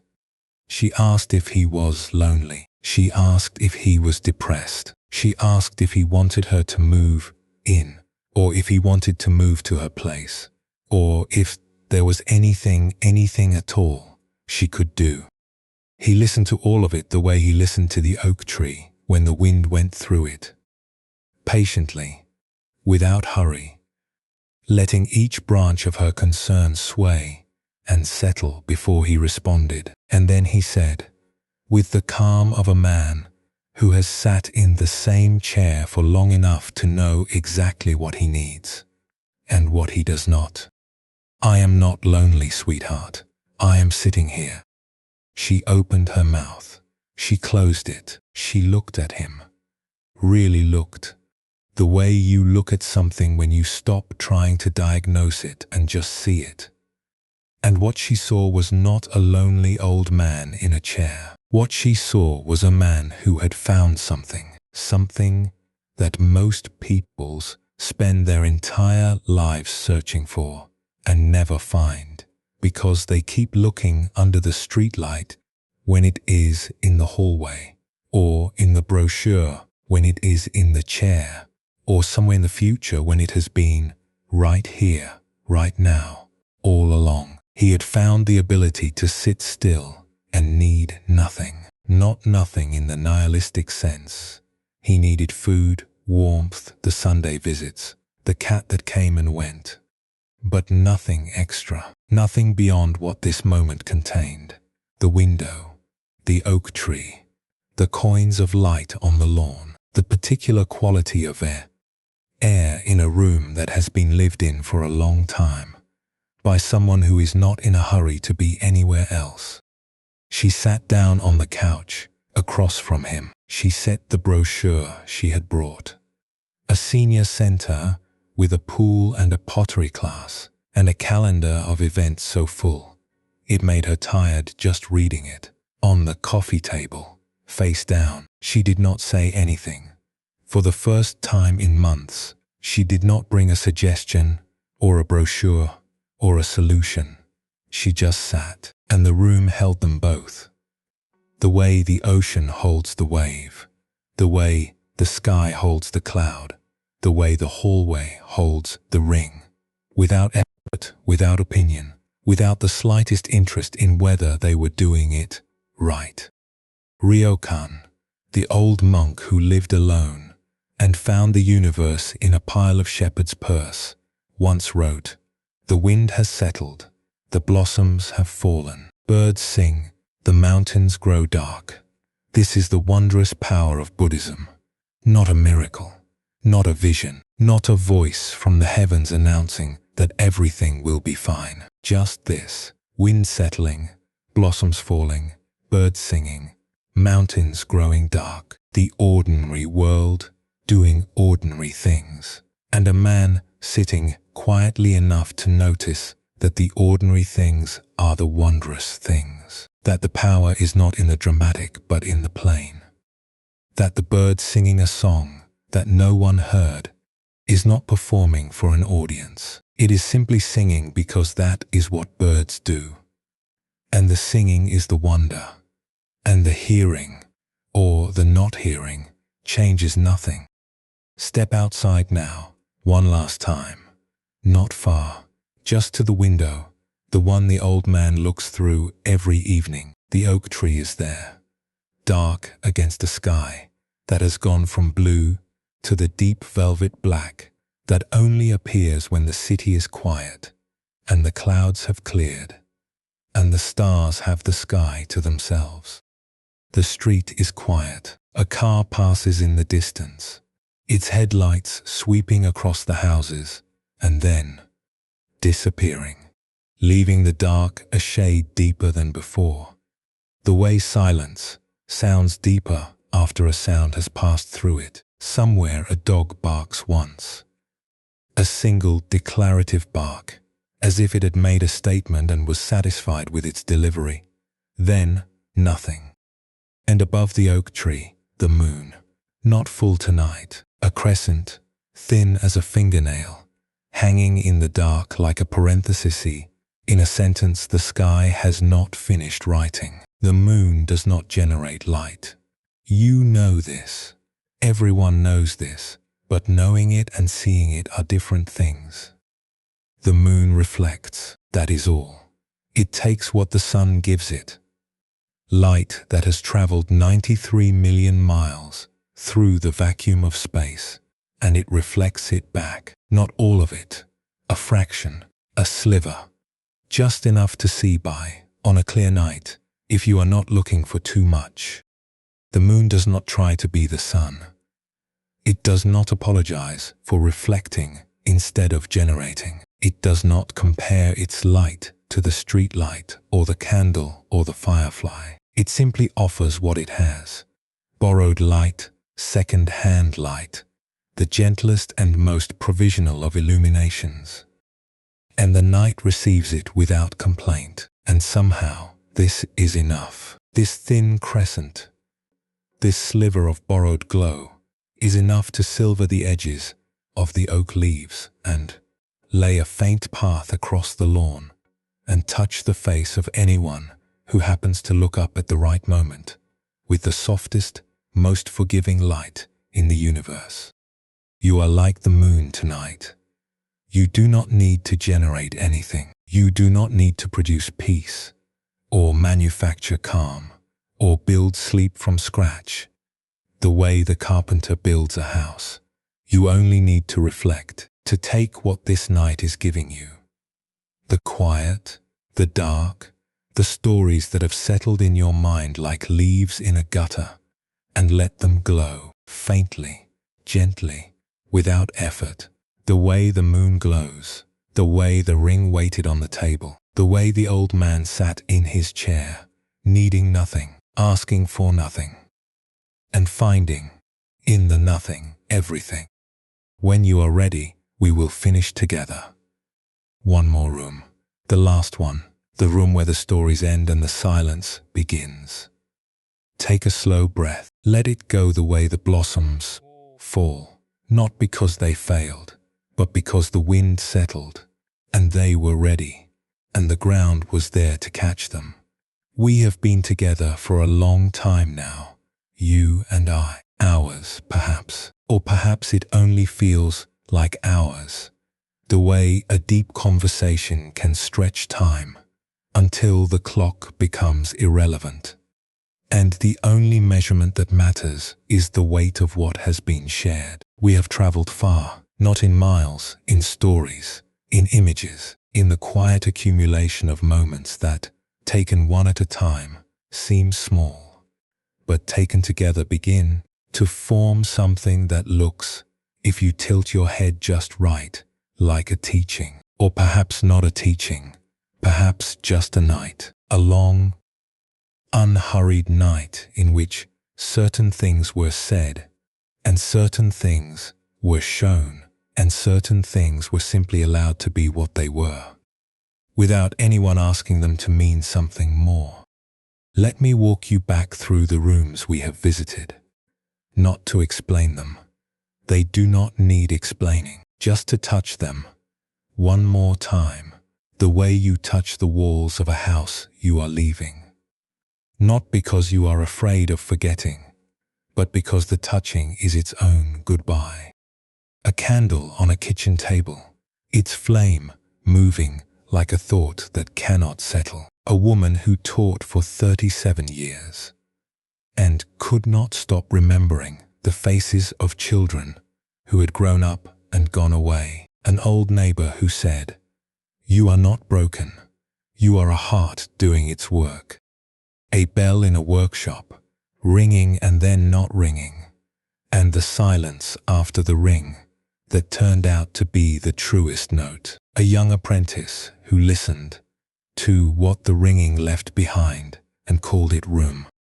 A river at night, reflecting the moon, carrying a leaf without effort, and a mind like water, always moving, always still, both at once, and neither one the whole truth. A woman in a study full of books arranged by the order in which they changed a mind. A note hidden between pages. Do not hold on to things. Hold on to mornings. A ferryman gripping his pole too tightly, and an old woman who told him the river carries the raft. You just keep it pointed. A courtroom. The mind builds at 2 in the morning, where the evidence is always the same, and the verdict never changes. A letter folded and placed in a drawer. Not to hide it, just to let it rest. A stonecutter at 70, looking at a crack in granite, and a grandson who said, "These are the best part." A cracked pot watering flowers it did not know it was growing. A wave rising and falling and returning to the ocean it was never separate from. A beekeeper discovering that her loss was the bee's innovation. A monk watching clouds dissolve without mourning. A hillside where the fog tasted of salt and the wildflowers had changed direction without telling anyone. A lighthouse keeper whose light went out in a storm, and fishermen who navigated by stars and swells, and the knowledge that lives in the hands. A young person in a room full of worry, meeting difficulty with a calm that had no second layer, no performance, no theater, just the thing, and then the next thing. A gardener planting a walnut tree she would never see bear fruit, because the planting is the fruit. A nurse writing letters to a man who had been gone for 15 years, and every letter was a letting go. A watchmaker who fixed a pocket watch that ran 3 minutes slow, and a daughter who said, "Leave it, the flaw is the memory." A potter who went back to her wheel in the dark and made, without trying, the first bowl she had ever made. The circle complete. A man reading to his wife who did not know his name, and the moment her hand found his, and the warmth that had no name and did not need one. Fireflies in a garden, each one lasting barely a second, each one enough. A carpenter who could not read, learning the letter A at 72, for the sake of letters in a shoebox tied with a ribbon. A grandmother lying next to a 5-year-old who solved in one sentence a problem that had taken 71 years to state. A woman on her knees in the rain, searching for a ring under a streetlight, and the ring was in the hallway all along. A man in an armchair who needed nothing, a moon that only reflected, an oak tree that changed with every season and was the same tree through all of them. These are the rooms, these are the stories, and the teaching, if there is one, if there was ever one, is not in any of them. It is in the spaces between them. The silences, the breath you took between one story and the next, the moment your eyes grew heavy and you were not sure if you were still listening or already dreaming. And it did not matter, because both are the same kind of receiving. I want to tell you one more thing. Not a story this time.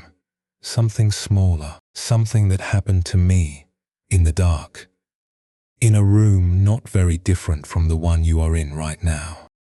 There was a time when I believed that sleep was something you had to earn, that the mind had to be defeated before the body could rest. I would lie in the dark and fight, not with fists, not with anything visible, but with the particular invisible violence of a person trying to force silence onto a mind that was not ready to be silent. I would count breaths. I would recite mantras. I would visualize peaceful scenes, beaches, forests, meadows, and the mind would visit each one and then return to its inventory of worries, like a dog that fetches the stick and then drops it at your feet and waits for you to throw it again. The room was small. You already know this. I have told you about this room before. The one 7 floors above the street, barely 10 square meters. Company housing in a city that had stopped moving. The window faced east, which meant the morning light arrived early and without apology. And the balcony, if you could call it a balcony, it was really just a ledge with a railing, looked out over rooftops and satellite dishes, and the kind of sky that is never quite dark in a city, always holding a faint orange glow at the horizon, as if the sun were waiting just below the surface, too impatient to fully set. I would stand on that balcony at 4 in the morning with a cup of tea that burned my fingers, because the cup was thin and cheap and I held it too tightly, the way the ferryman held his pole. And the wind would pull at everything. My shirt, my hair, the steam from the cup. And I would think, if I could just make the thinking stop, I could sleep. If I could just find the off switch. If I could just empty myself of whatever this is. This hum, this buzz, this low-grade electrical storm that runs through the mind when the world has gone quiet and there is nothing left to distract it from itself. I tried to make the emptiness stop.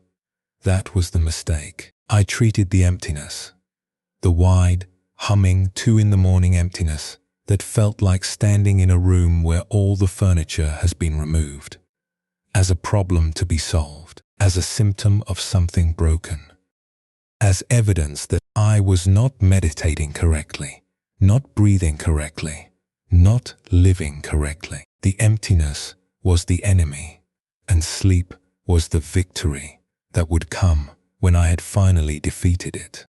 But the emptiness was not the enemy. The fighting was.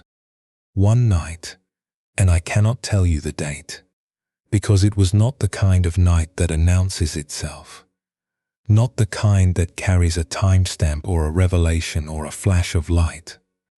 I stopped, not decided to stop. Deciding is still doing. I just stopped, the way you stop holding your breath.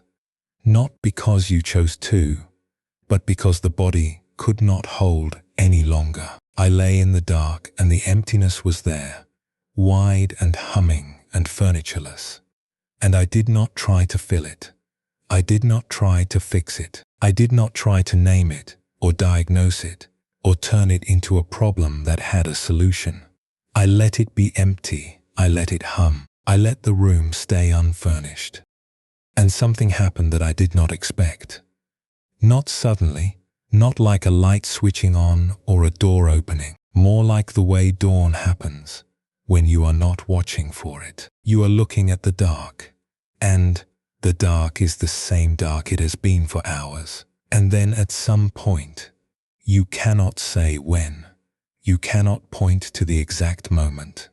The dark is no longer quite dark. It has softened. It has taken on a color that is not yet light, but is no longer the absence of it. Something has shifted, and the shifting did not ask for your participation or your awareness. It just shifted. The emptiness, which I had been treating as an absence, the absence of sleep, the absence of peace, the absence of whatever quality I believed I needed before rest could come, turned out to be a presence. Not a dramatic presence, not a voice or a vision or a meaning, just space. The same space the bell maker's apprentice had heard after the ringing stopped. The same space the beekeeper found in the empty frames. The same space the ferryman discovered when he loosened his grip. It had been there all along, underneath the fighting, waiting for me to stop swinging, so it could show me what it was. I did not fall asleep because I won. I fell asleep because I stopped playing, and the sleep that came was not the sleep of exhaustion or defeat or surrender in the military sense. It was the sleep of a body that had finally been given permission by a mind that had finally run out of reasons to say no. It was, and I use this word carefully, because it has been borrowed so many times it barely holds its shape. It was peace, not the peace of an empty room. The peace of a room that has always been full and you just could not see the furniture because you were too busy looking for it. The Heart Sutra ends with a mantra. You may have heard it. It has been chanted in temples and whispered in bedrooms and carried across oceans for longer than most languages have existed. It goes like this. Gate gate paragat parasamgat bodhi svaha. Gone, gone, gone beyond, gone completely beyond. Awakening, so be it. Scholars have debated what it means. They have written books and given lectures and built careers on the interpretation of these few syllables. But tonight, in this room, in this dark, I do not think it means anything complicated. I think it means what it says. Gone. You have gone. You have traveled through the stories and the silences and the spaces between, and you have arrived. Not at a destination, because there was never a destination, but at the place where the traveling stops being necessary. You are here. You are always here. The ring was in the hallway. The silence was the truest note. The emptiness was full, and the journey that felt like it was taking you somewhere was really just walking you home. Gate gate paragati parasamgati bodhisvaha. The Buddha called this quality of heart upekkha, equanimity, the ability to hold everything, the joy and the grief, the ringing and the silence, the wave and the ocean, without gripping any of it, without pushing any of it away, just holding, the way the sky holds the cloud, the way the night holds the moon, the way this room, right now, holds you. Upekkha is not indifference. It is not the cold detachment of someone who has stopped caring. It is the warm, steady, infinitely patient caring of someone who has learned that caring does not require fixing. That love does not require solving. That presence does not require performance. You can care about everything and grip nothing. You can love someone and not need them to know. You can lie in the dark and let the emptiness be empty and discover that the emptiness is where the rest lives. Your body knows this. It has always known this. Even now, as you lie here, your body is practicing upekkha without your permission. Your heart beats. It does not ask whether the last beat was good enough before it offers the next one. Your lungs breathe. They do not evaluate the quality of the last breath before they begin the next. Your blood moves through its ancient channels, carrying oxygen to cells that will use it and return it, and never once send a memo about the process. Your body holds everything. The meal you ate, the steps you walked, the tension you carried in your shoulders all day. And it holds it all with equanimity, without complaint, without judgment, without the slightest interest in whether you appreciate the holding. It just holds, the way the night holds the moon, the way the story holds the silence, the way you right now are being held by something so large and so quiet you have never noticed it, the way a fish does not notice water. The candle has gone out, not because the wind blew it, because the wax is done. The flame did not fail. It simply finished, the way a sentence finishes, the way a breath finishes, the way this night is finishing now, not with a bang or a revelation, but with the quiet satisfaction of a story that has told itself and has nothing left to add. The bell is silent. The silence is the bell. The wave has returned to the ocean. The ocean does not notice. It does not need to. The cloud has dissolved. The sky is not emptier. It is simply sky. The pot is cracked. The flowers are growing. The ring is on her finger. The hallway light is on. The old man is in his chair. The moon is in the window. The oak tree holds its leaves and lets them go, and holds new ones, and lets those go too. And it does not keep score, and it does not grow tired of the turning, because the turning is the tree. You are the turning, you are the tree, you are the bell, and the silence, and the wave, and the ocean, and the cloud, and the sky, and the cracked pot watering flowers you cannot see. You are the woman who found the ring and the man who sat in the chair, and the child who said the forgotten things were not important. You are the carpenter learning the letter A, and the nurse writing letters to no one, and the potter making her first bowl again in the dark. You are all of these, and none of these, and the space between all of these, and the space is not empty, and it never was. Notice your body now, not to change it, just to notice. The weight of your head on the pillow, the way the blanket lies across your chest, rising and falling with each breath, like a small boat on a calm sea. The temperature of the air on the skin of your face, cooler than the air under the blanket. A gentle boundary between the warmth you have made and the world that holds it. Your hands, wherever they are. Your feet, wherever they have come to rest. The particular way your spine has settled into the mattress. Finding the curve that belongs only to you. The way the old man's armchair had a depression shaped precisely like him. You have a shape. The bed knows it. The pillow knows it. The night knows it.